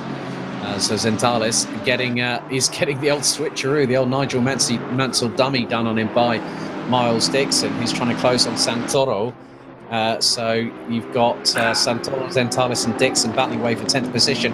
The driver that's got the ringside seat, Stijn Pasbond. Yeah, I mean, any move through Hawthorns, Westfield, Ingledale, Sheens, it's a brave move because those are very, very fast, blind corners. Turning, you can't see the exit point. You're turning in on memory on where you should be, and to be trying to go side by side through there or trying to put a move on somebody is very, very brave, and it's high risk unless you are so much faster than the car in front, which obviously these guys aren't. They are literally just battling thousandths of a second off each other. They are literally battling for position, battling hard. We've seen Miles Dixon weaving left and right as they go into Druids, but there's nothing he can do to get past Centales. Centales just holds his line, holds his position, and keeps the position. Miles Dixon regroups, still staying close. Both of them just behind Santoro in 10th, so it's all to play for. And is that Passpont as well that's catching these guys and just running around at the back of them? So it's a 4-way battle now as they're heading down towards Pilgrim's Drop and then into the very fast right-hander of Hawthorns. But I think it's going to be well behaved and single file this time through. Oh, and look, Denise Pope saying about that Jaguar livery. You want to know how I know? Because I think, yes, that's the old Silk Cut livery from back in the day on the old XJR 15. So my goodness, that's a bit of nostalgia there. So that's a new addition for us here at Simsport Racing. Some good old traditional liveries there. Yeah, that will make some good screenshots, I'm sure. May have to get the replay file and do some artwork on that one because, yeah, as you say, very, very nice looking livery and a bit of nostalgia there for the older generation, Alex. Well, not just the older generation, but those that love their retro. You know, you're making us sound both very, very old now, mate, because we are both petrol heads through and through. But I think everyone in the modern age of motorsport does love those retro nostalgia moments as Lucas Zentales starting to close up once again on Roberto Santoro. So it's Ferrari versus Nissan with a Bentley and a Lamborghini behind. So 4 different brands trying to get to the last position in the top 10. And Denise has just said, I may have made that livery for Richard and for Dan. Fantastic I think work. You might have done. Nice work, Yeah, Denise. fantastic. Absolutely brilliant. Absolutely brilliant. Bravo, as they say. Again, this is one of your favourite onboard shots, the front splitter cam on this Nissan, Steve. And Zentales is not letting Santoro breathe one iota. No, it's fantastic, this camera angle, because when you get into the braking zones, it just really shows the closing speed and you know the undulation of the track as well. It's absolutely awesome to watch, and I could watch the whole race from here, to be fair, but obviously I wouldn't be able to commentate on an awful lot, so we better get back to the action. But yeah, doing a fantastic job, and this is a 4-way battle. Let's not forget there's 4 guys sharing a piece of tarmac here, and literally we could go from more or less 13th up to 10th very, very easily. Yeah, so 24 minutes and 5 seconds remaining here on Simsport Racing for the first of 6 rounds for Season 5 GT3, with Season 4 GT4 starting on this coming Wednesday at Autodromo Enzo e Dino Ferrari at Imola on the 13th of January, with quite a big grid, over 30 cars set to get into battle for the first time in Season 4. So great. This is actually, we've got double bubble here.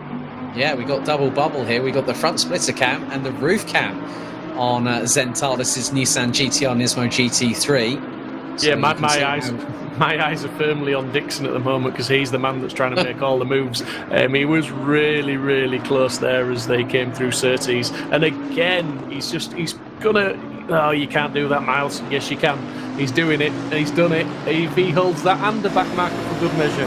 Fantastic driving there from Miles Dixon. That was confident. Great respect from both drivers. But Miles Dixon got the job done at what I would say is one of the hardest parts of the track to pass. Fantastic driving. Yeah, but Zentales is still under pressure. Look, Stijn Passpont is now waiting for his bite of the cherry, and they're going through Clark Curve. Now, we know that the Lamborghini, that naturally aspirated 5.2 litre V10, is going to be absolutely screaming down the straightaway. But he lifts off, turns the car in, rotates it, gets a nice tight apex, as does Zentales in the Nissan. So again, it's Godzilla versus one of the Italian Bull. Roundabout for 12th position, as now Dixon has got a gap over these two by at least 1.1 seconds, as in the bottom right hand corner Ross McGregor now coming under pressure from Stephen Haley in the 24 Simsport Racing Ferrari 488 GT3 Evo. We have a very observant producer, because I was just looking at that time and was going to mention this gap has come right down. Haley has put is putting McGregor under a lot of pressure now. All I can think is maybe McGregor has got some damage, not taking anything away from Haley's driving, but McGregor, we saw, had that big hit and he had so much pace to put that car on pole position. So yeah, he's under pressure now, and he's going to be fighting to keep that 5th place, and he's got 21.5 minutes to fight.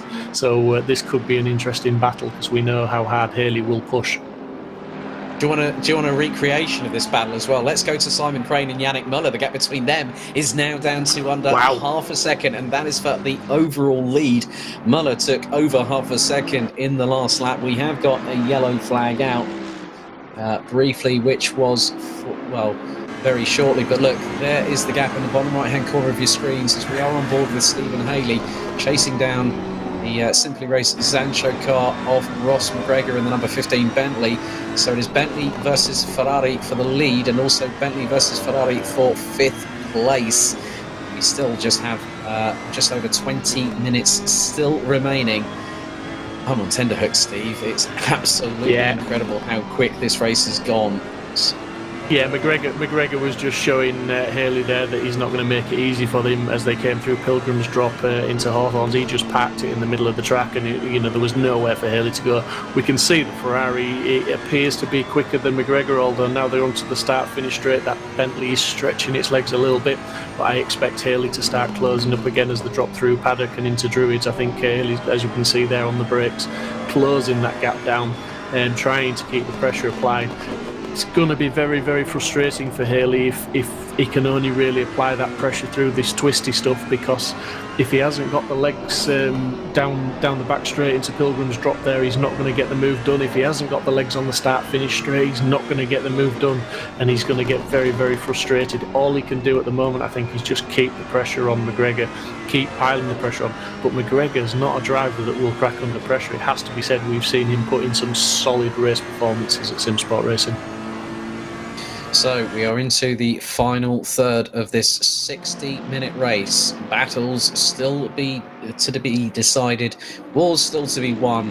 And with 19 and a half minutes to go, Stephen Haley now really winding up the wick on that Ferrari, and they've got a back marker that is a Mercedes that will try and hopefully quickly get out of the way very shortly. Looks to be one of the AM class competitors, maybe. I think that might be Reese Wiggin that had that unfortunate misadventure earlier on through no fault of his own. That is the case, as now they all go under the bridge, and that was one of the Porsches just behind, and you can just see how much avoidance Reese Wiggin is having to do. He saw Ross McGregor and thought, oh, hang on a minute, what's Steve Haley doing there?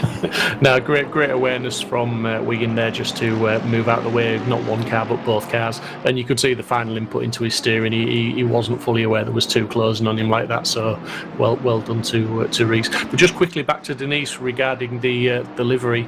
Anybody out there that's created liveries for cars that have taken part in the are taking part in the Simsport Racing Championships, past or present, we have got channels on our Discord channel for screenshots. If you want to stick them in there, I will upload them to our Instagram page as well, and we'll get some content out there. We'll share some fantastic screenshots of some of these awesome liveries. So if anybody wants to do that, just look us up onto our Discord channel and join in on the fun and post your screenshots.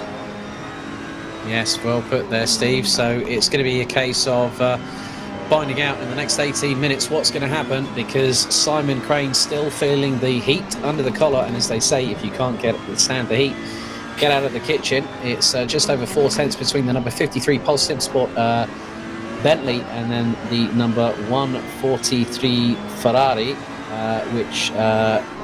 so yes, Yannick Muller is Kieran Vidago's teammate. Kieran, get well, buddy. We hope that you get well soon, my friend, and hopefully we'll have you back racing with us in no time at all. He would have been in the sister car, the number 4 Apex Predator Racing, and that is exactly what Yannick Muller is at the moment. He is an Apex Predator, and he is closing on Simon Crane as they now brake coming out of the Cooper Straight into Surtees, taken at around second gear at about 115 kilometers an hour. Now they build the speed. They'll be hitting around close to 240 kilometers an hour in fifth gear before hitting the brake pedal just before the last marker board into Hawthorns, taken at fourth gear at 175 kilometers an hour. Down the Minster Straight through into Westfields at third gear at 145. Dingledell, they accelerate up to around 210 k's in fourth before going down into third. And look at the amount of curve that just unsettled Yannick Muller. That really stopped his run quicker than you could say the word jump. But he's gathered it back up, thankfully. He's lost a little bit of time, but let's not forget he's made up a lot of time to be where he is on Crane.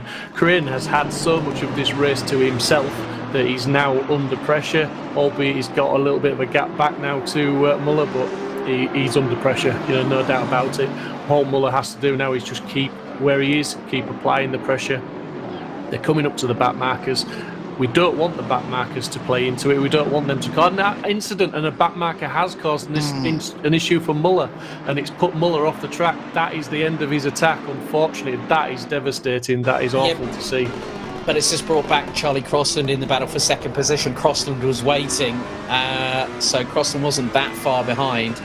That has thrown an absolute spanner in the works, and up the inside goes Charlie Crossland to retake second position. Yannick Muller will now have damage on that Ferrari. Look in the background, Steve. Regan Mitchell in the number 69 McLaren 720S is now starting to look ahead, and he's just seen that sign of motivation that Yannick Muller is no longer in second position. Look at Haley weaving. He can't find a way past that Bentley. He's glued to the back bumper of the Bentley. But Ross McGregor is just driving the line he needs to drive. He's driving slightly defensive, albeit not too defensive. He's still managing to put in reasonable lap times, keep the pace up, and just nowhere for Haley to go. We can see around this section of the circuit that Ferrari is planted. It's so much faster than the Bentley. But where it counts down the straight, the Bentley seems to be able to stretch its legs. As we can see now, it's just starting to pull away from the Ferrari a bit, not giving Haley much of an opportunity to get into the braking zones and get down the inside. But Haley doing a fantastic job, McGregor doing an equal job. Fantastic racing from both guys. We can see in your bottom right there, Haley trying to go down to the inside for Paddock Hill, not quite close enough, has to dive out of it. That Bentley has just got that little bit too much straight line speed. As we're just looking at Muller now, he has lost out to Regan Mitchell by the looks of that on track as well. That looks like Regan Mitchell's got past him. He got past him going through the inside of Paddock Hill Bend. Muller knew that car was a wounded animal and decided, you know what, I'm gonna lick my wounds and I'm gonna come back next time out at Kyalami and come back fighting. He's doing a bit of damage limitation because he's got 6.3 seconds between him and Ross McGregor, who again has got Stephen Haley now going towards the outside and powering past the Bentley rather easily. After the exit of Sterling's going through into Pilgrim's Drop. So now Ross McGregor, he will now concentrate more effectively on bringing that car home. He was hoping to bring that back in 5th position, but Stephen Haley from the Simsport Racing duo has definitely tried. He's definitely got his. He's looking at the bigger picture, and the good thing is that Ross McGregor is the Bentley meat between a Ferrari sandwich, and not just any Ferrari sandwich. It's the Simsport Racing duo of Stephen Haley and Dave Hedges. Dave Hedges currently running in 7th position. Yeah, good performance from Dave this evening. Albeit Dave's one of those drivers that's he very rarely says he's happy with his drive. He could have always done a little bit better, but we know that Dave is a good driver. He managed to muscle a Maserati for a season in the GT4s, and you've got to be some sort of a driver to be able to put a season together in that car. So yeah, Dave's doing well in 7th place. McGregor, like you say, he'll be consolidating that 6th place. They'll be looking at the big picture, thinking championship, and that's exactly what Muller will be thinking in 4th place. Going to be interesting to see if he can keep Haley behind. We have just over 12.5 minutes left. The gap between Muller and Haley is shrinking. Haley is catching Muller, and Haley could be on for a 4th place here. I don't think it's beyond his capabilities to get that 4th with the damage that Muller appears to be carrying. Yeah, I mean, yeah, at the moment that gap is around about 5 or so. That's probably about 5 or so seconds. Now, here's the replay. There was a tag up ahead, and Muller the Lexus goes literally straight forward, and I'm wondering who that was. That was probably the 142 Lexus I think I just spotted, and that would be Michaelis Georgaitis. Yeah.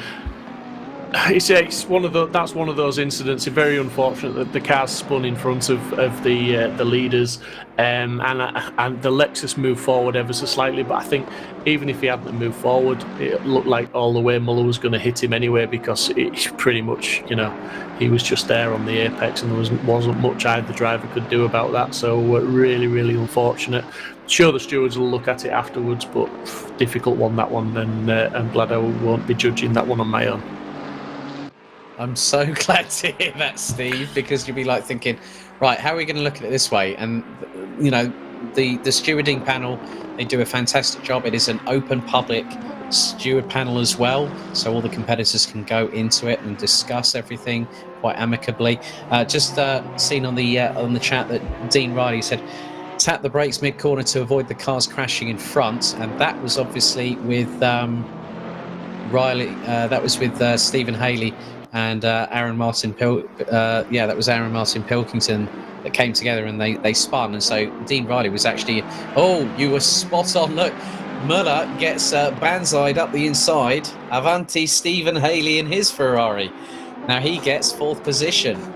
Yeah, and it looks like McGregor could potentially get that position away from Muller as well, because he's not that far back, as you can see there from the camera shot. So it would appear that Muller is really, really struggling with whatever damage he's got on that car now. And it's always bad to see, but when someone was battling so close for the lead and he'd done so much hard work to catch the leader as well, and what appears to be like a racing incident with a back marker, it's really sad, and I really feel for Muller right now.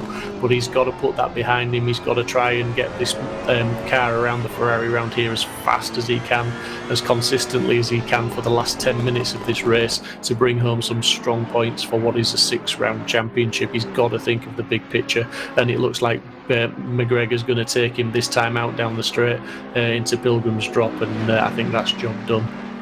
Yeah, that's definitely the case. The Bentley had the legs on the Ferrari there. I think Yannick Muller now knows that, think of it this way. Yannick Muller has got a gap of, I'm just waiting for the interval at the moment between him and Dave Hedges. Dave Hedges is, just over 6 seconds behind. Also, thank you very much, Denise Pope, keeping an eye on her Wild Things Racing teammate in the 74. Evan Duffas, he's currently 5th in AM and 23 on the road, so a great drive from him. Martin Dergala, in the meantime, in the 458 Ferrari, leads the AM classification. There is Evan Duffas in the Wild Things Racing number 74 McLaren. Yeah, what's really exciting as well is Pixley in that Jaguar, currently, I believe, in 2nd place in the AM race. So, albeit in 20th place overall, but that is 2nd in the AM class at the moment.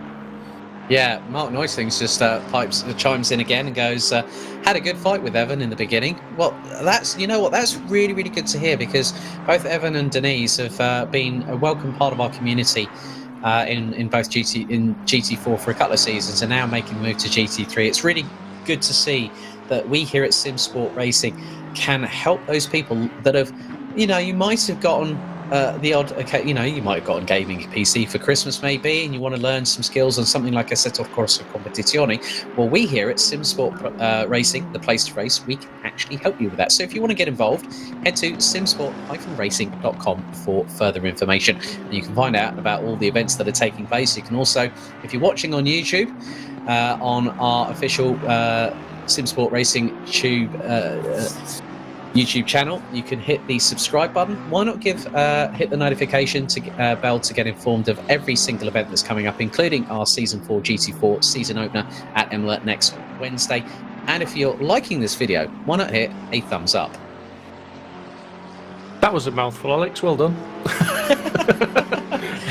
No, it's a great community to be part of, and everyone is really welcome. We all have a bit of banter, and everybody helps everybody, and it results to some great racing, and more importantly, to some great friendships. A lot of the guys have raced together for quite a long time. Some of the guys are new to the club, but I'm sure they'll still stay with us, and the friendships will grow. But friendships at the moment, I think they're all left on the pit wall, because there's some hard battling out there. There's been some fantastic racing. I'm noticing, and I'm sorry to say I didn't notice it sooner, but Pinchbeck looks to have retired as well. He's dropped off the leaderboard, and it's saying he's around 12 laps down, so he's retired for whatever reason. I missed that one. Really sad to see that, because Chris normally puts in solid performances, and I'd be interested to know what's happened to Chris, if he's watching, if he wants to pop it in the chat.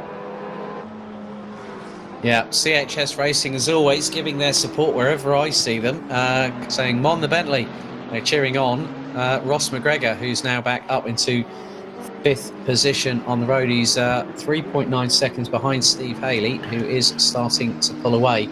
And Charlie Crossland has now got a 3.5 second deficit to our leader at the moment, Simon Crane, and we're on board on the Pole Simsport number 94 of Miles Dixon, who's got Lucas Centalis trying to chase him down in the dying stages. They're about 6.5 tenths of a second with 6 minutes to go here at Brands Hatch.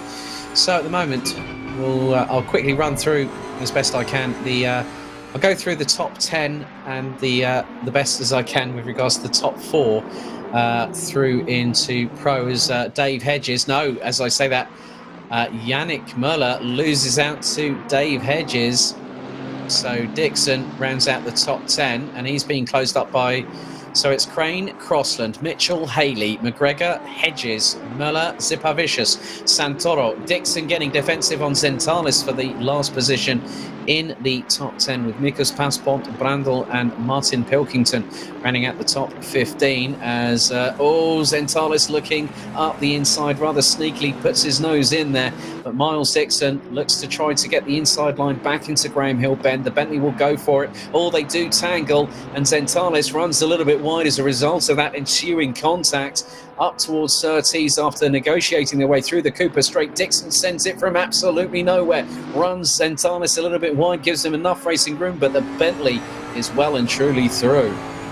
Yeah, flashing his lights furiously there at Dixon, but to be fair, I think that was just some good hard racing from both guys. I don't think either of them went on easy on each other, but it was all fair in love and war. But the Nissan headlights are flashing furiously at the Bentley in front of him, but Miles Dixon's soaking up the pressure at the moment and just letting Zentalis know that he's not going to be an easy overtake, and that 10th place Zentalis is going to have to work very, very hard for it. It's been some awesome racing this evening. Crossland is around about 2.5 seconds back from Crane at the moment. Mitchell 3.5 seconds off Crossland, Haley 3.5 seconds off Mitchell, and McGregor 5.5 seconds off Haley. So I don't think anything really barring mistakes is going to change at the top end of the field. As we just seen there, that's Pilkington on the track, but somebody in the Porsche just went full whiplash across the track and into the wall. That was Gernot Brandt just in front of Aaron Martin Pilkington, who's just received a generous gift thrown in his general direction at the moment. AM is led by Martin Dergala in the 458. Rich Pixley, the number 7 Jaguar, is running second in AM and completes the top 20. And then Jorgaitis and Reese Wiggin round out the top 4 as we go back on board with Miles Dixon, still keeping Lucas Zentalis at bay. And Ranjith Kelsey has just come on. He said, "I'm sorry guys, I wrecked Pinchy's race. I feel so rotten, so I retired." No, well, credit to you, Ranj, for coming on and letting us know what happened. But don't take it to heart, buddy. It's difficult. It all happens on the track, buddy, and that's where it stays. So park the car up, practice. Next round in 2 weeks. Yeah, get yourself ready for Kyalami, Ranj. That's all I can say, buddy. Kyalami is a fantastic track, and it's about, you need to redeem yourself there, Ranj. Expect to see you in the top 10, buddy.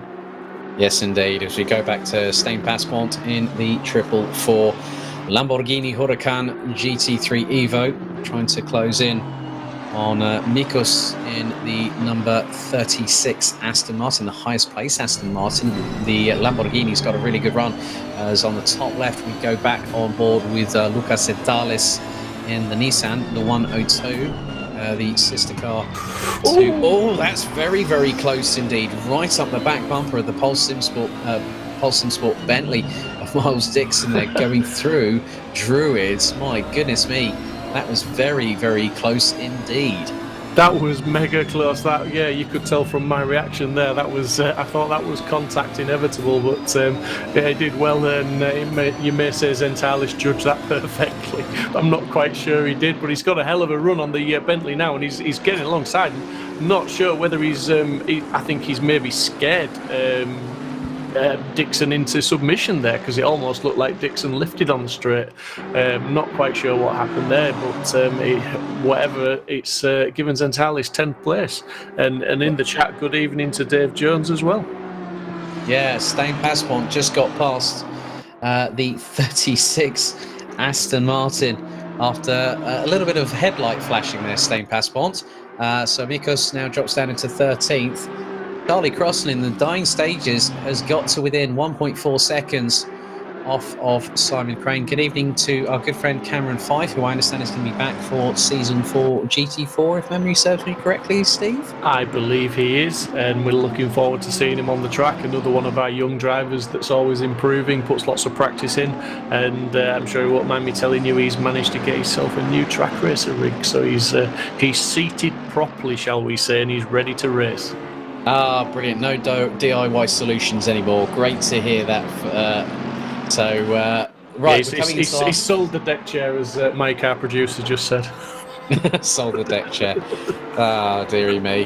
So now it's getting really interesting. 40 seconds to go here in the race for our first of three. There's Simon Crane. There is our leader. He's now going through juries for the final time. Yeah, so is this helping Crossland? This could help Crossland because there's actually he might have a bit of a friendly face in the form of Aaron Martin Pilkington. He's gone one way and then the other, and that is the 4:58 of Martin Dergala, who is the AM class leader. Crossland nearly gets sideways coming out of Surtees. We're on the final lap number 43 of this race. He could get a bit of a tow here, but I think he's going to have to wait to see what happens between Dergala and Martin Pilkington. As Dergala trying to close on the McLaren, Martin Pilkington runs wide. Crossland furiously he sends it like nobody's business after flashing the lights of Dergala. He goes, "Oh, sorry, Charlie, I'll get out your way." I did say half a race ago, Charlie was quite aggressive, and that just typified the point sort of thing. I mean, but it was all clean. He didn't do anything wrong, but he just sent that down the inside. There was no mistake in his intentions there to put a lap on that car, and he was going through. But I think it's all too little too late for Crossland, as Crane is coming round now to take round 1 P1. Well done to Simon Crane on a fantastic race and a good result. Charlie Crossland finishes in second position, 2.2 seconds. Regan Mitchell rounds out the top three. Stephen Haley finishes 7/10 behind the number 69 McLaren. Ross McGregor with a wounded Bentley comes across the line in 5th position after that first lap altercation between himself and Simon Crane, and I think that all these results will be provisional. Dave Hedges in 6th, Yannick Muller in the 143. Apex Predator Racing Ferrari comes across the line in 7th. Carolis Sipavicius in the Nissan takes 8th place. Roberto Santoro in the number 78 Ferrari comes through Clark Curve for the final time and will take 9th place at the flag. So 4 Ferraris in the top 10. Lucas Zentales in the 102, who managed to bravely fight off Miles Dixon, takes 10th position. And Martin Dergala is confirmed provisionally as your AM class winner here this evening. Miles Dixon takes 11th. Great result for Stein Paspont, who will very shortly cross the line. He does so in 12th place. Aaron Martin Pilkington takes 11th. Takes 13th ahead of Mikos. Tovila Vicious will finish behind Brandl and that's 2 Porsches there. But that was a really, really interesting race. Obviously, these results are provisional pending the stewards' inquiry. There will, I think, very much, Steve, be some protests fired in by some of our drivers.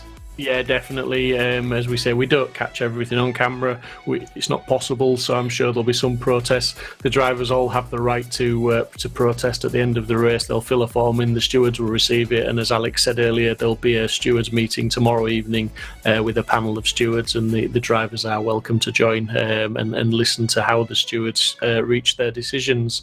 So the results could change yet, but hopefully not. We always like to see things decided on the track, and what a race that was, Alex. Absolutely fantastic. From lights out to the checkered flag, battling throughout the field. Brands Hatch did not disappoint. Indeed. Well, Steve, I think we've got some drivers waiting in the interview room. I think you might want to pop down there, mate, and have a chat with them. Yeah, no problem at all. I'll jump down and see who's turned up for an interview.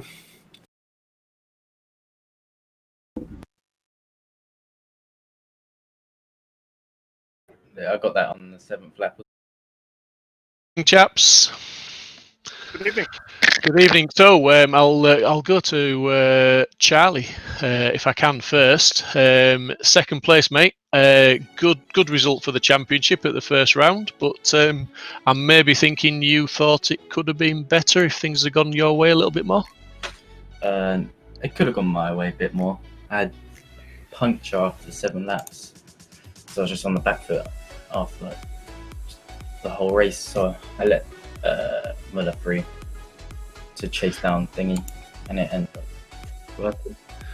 Yeah, well, you showed some good pace in the Mercedes, and you were putting good lap times in, considering you had a puncher. Then that was an awesome drive, and especially towards the end of the race, because you were again, you got that gap down to sort of 1.5 seconds, I believe, maybe less, and then on the last lap, having to put a lap on a car, it was a very assertive, very aggressive overtake, all clean, no contact, but yeah, you weren't taking no for an answer. I think you were still pushing even in the dying seconds of the race there, mate. Yeah.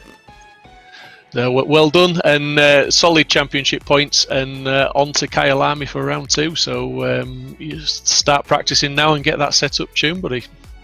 Yeah. Well done, mate. If I can go to Regan Mitchell, solid finish for you as well, Regan. Difficult race, was it? Hello. Yeah. Well, it was at the end. Yeah. I couldn't be aggressive at the end. I was more like survive. Don't crash and don't get overtaken by Haley. I was down 2 psi on the right rear as well. And how did you find it in the McLaren? Because obviously I think that's your first time out, other than the pre-season race. That's your first time out in the McLaren, isn't it? In the championship. Yeah, McLaren's pretty good. Well, at the start of the race it is. I've got to work out how to keep the rear tyres from dying, and then I think it'll be really good for the rest of the season. And your thoughts on the rest of the drivers? It was a pretty strong field out there tonight as well, wasn't it? There was some pretty fast pace. I noticed in the race last week we've got 10 people that at any point could take a podium, so it's really hard to stay at the top. Indeed, and I think that makes it all the more important that even when you're not running at the top, you've just got to take what points you can get, because who knows at the next round where you're going to be. Like you say, in relation to that top 10, it could be a podium or it could be 10th. Yeah, exactly. Well done on tonight's race, buddy. It was absolute pleasure to watch everybody. But I'm going to move over to Steve Haley, who had a more than interesting race. Yeah, I'd just like to start by apologising to Aaron.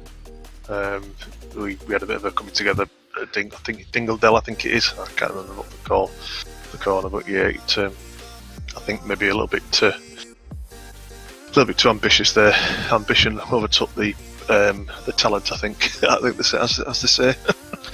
Yeah, it was. We could see that you obviously took a very tight line through there over the curb, and it just pushed you out a little bit wide and led to the contact with Aaron.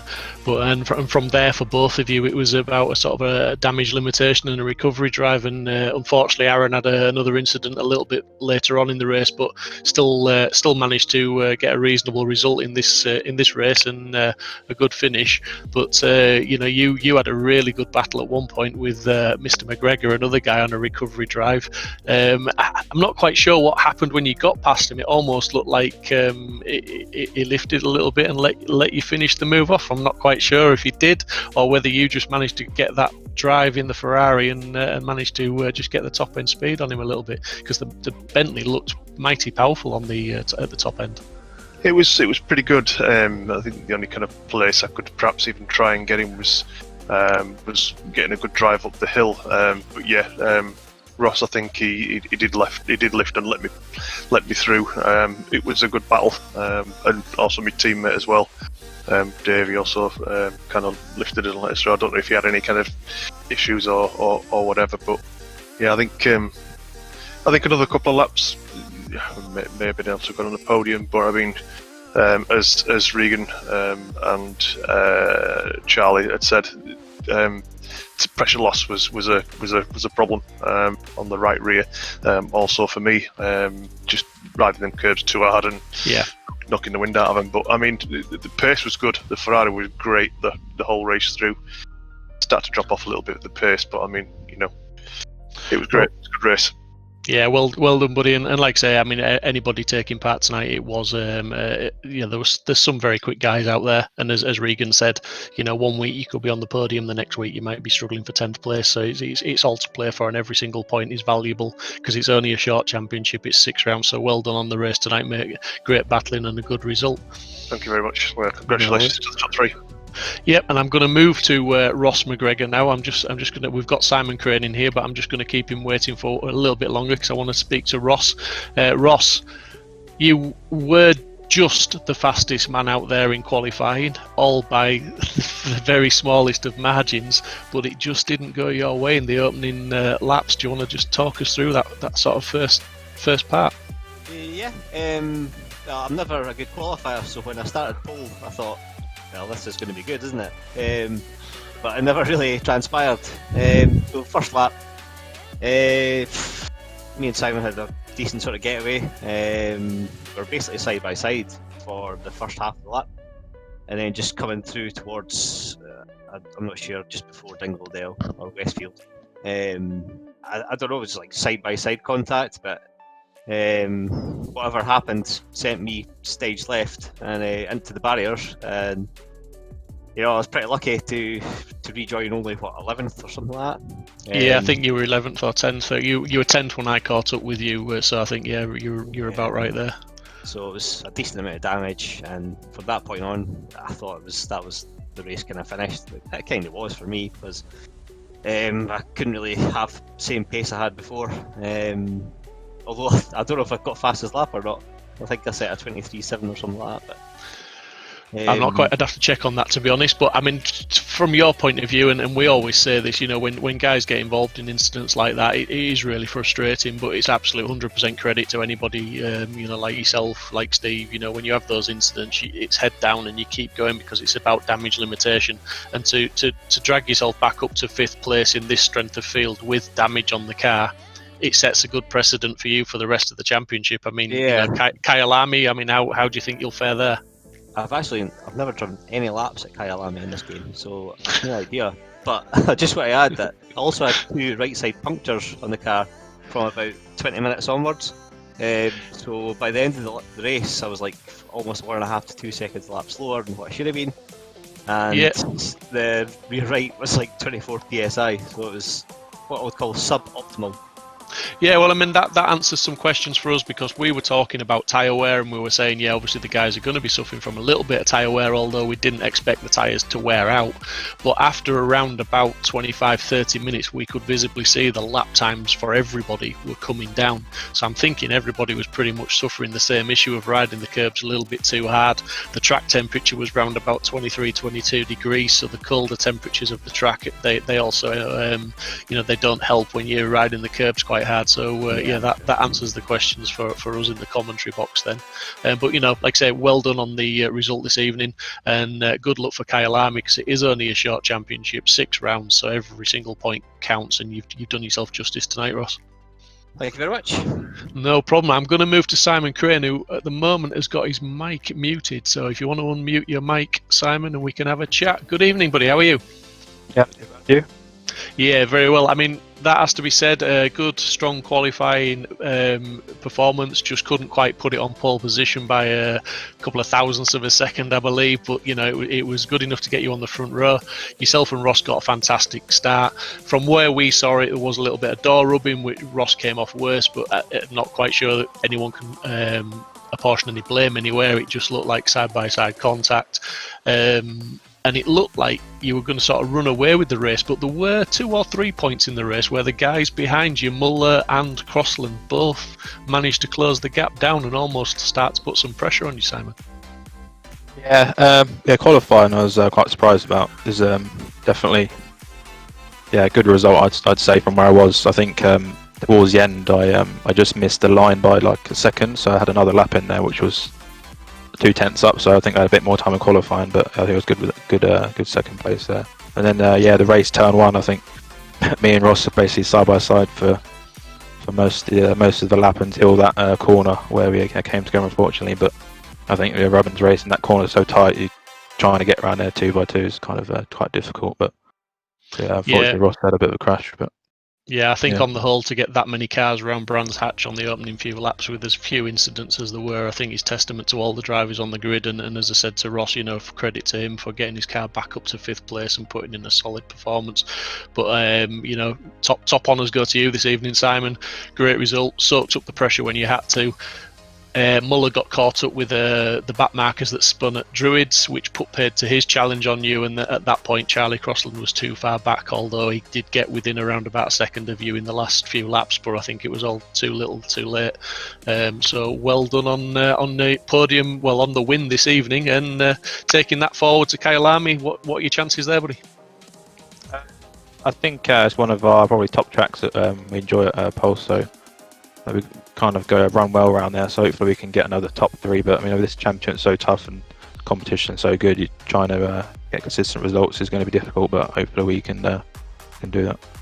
Yeah, well, as Regan said, this week you're on the top step. Next week it could be 10th place. I mean, your teammate Miles was in 10th place tonight, so hopefully maybe we can see him on the podium next week. It could all be swings and roundabouts with this amount of cars on the grid, and as we said, the depth of field, the quality that's there. So well done on the win. That is an awesome job tonight, Simon, and good luck for next week. Thank you very much. No worries, thank you. Thanks, guys. Cheers, Steve. Well, Alex, fantastic interviews there from the guys. Good insight into the racing this evening, and fantastic opener to the season. Indeed it is, Steve. Real congratulations to everyone that competed and was able to make it to the finish at the end of it all.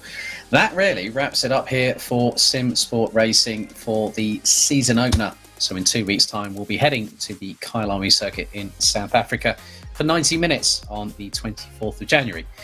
And you can see the rest of your calendar on the screens now. But I did mention earlier on in the broadcast that we have a bit of breaking news reference GT4 Season 4. And there are 2 bits of news. Steve Proudly, my co-commentator at the moment, is heading back into the sim racing world, aren't you, Steve? Because you're getting your elbows out well and truly starting from Imola on Wednesday. I am, mate, and I'm teaming up with Kieran Vidago. Hence, I'm hoping he's well enough to race, because I need someone to carry the team. I'm a little bit nervous after nearly 12 months out of league racing. I've done the odd race here and there, but no league racing. And after watching the GT3s tonight, good God, it's fierce. I think definitely you're sort of trying to not count your chickens before they hatch, my friend. No, definitely not, mate. I will set a target for myself, and I'm hoping for potentially sort of a top 10, top 15. I'll be happy with. But if I can keep it in the reverse grid area, I'll be more than happy with that. Okay, with that being said, I'd like to introduce my new co-commentator for GT4 Season 4. You might remember him as one of our drivers for the last few seasons. He's had a few love affairs with a Ginetta or maybe a BMW M4. Tim Fulbrook from HF Impala is my new co-commentator for GT4 Season 4. Well, welcome on board, first of all, Mr. Fulbrook.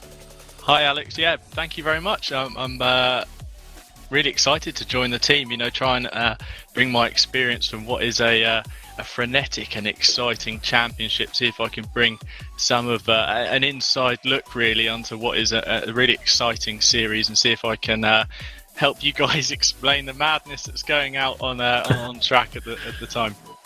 Yeah, exactly. Well, Tim, thank you very much. I know, Tim's actually been with us this whole time, but I'm going to bring in briefly someone that's been also oohing and ahhing as well. Brian Larson has been sort of sitting by the sidelines. Good evening, Brian. What did you think of that one for a Simsport Racing season opener then? Oh, it seems like a lot of work sitting here looking and follow all the details in the race. No question about it. I mean, I was trying to bid in a couple of times, but I thought no, it would just mess it up. So, but good job, guys. Really good job.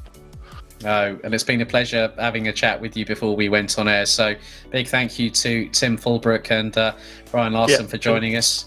Can I just say as well, sorry Alex to interrupt, I just want to say to Tim, I'm thanking you now, mate. And I might not thank you after the first round, but thank you very, very much for stepping in and helping out to cover me while I go scratch an itch and go race the GT4s, as it were. I really, really do appreciate it. Thank you, buddy. Yeah, well, it's fine, Steve. I mean, good luck, I suppose, is all I can say from experience. It's definitely, might bring the car back with a little less pain than it started with, but I'm sure you'll do fine. I'm sure I will, and I'm sure you two guys will be very kind to me in the commentary box. Oh, of course, anyway. Indeed. Well, well, who knows if Mr. Proudy's going to get enough screen coverage come Imola on Wednesday. We'll find out about that one. But thank you very much, everyone, for watching at home. Above all, stay safe. We'll see you on Wednesday for the season opener. Round 1 at Autodromo Enzo Guidino Ferrari at Imola for Season 4 GT4. And rejoin us back in 2 weeks' time for Round 2 of Season 5 GT3 at Kyalami. Stay safe and good night. Good night.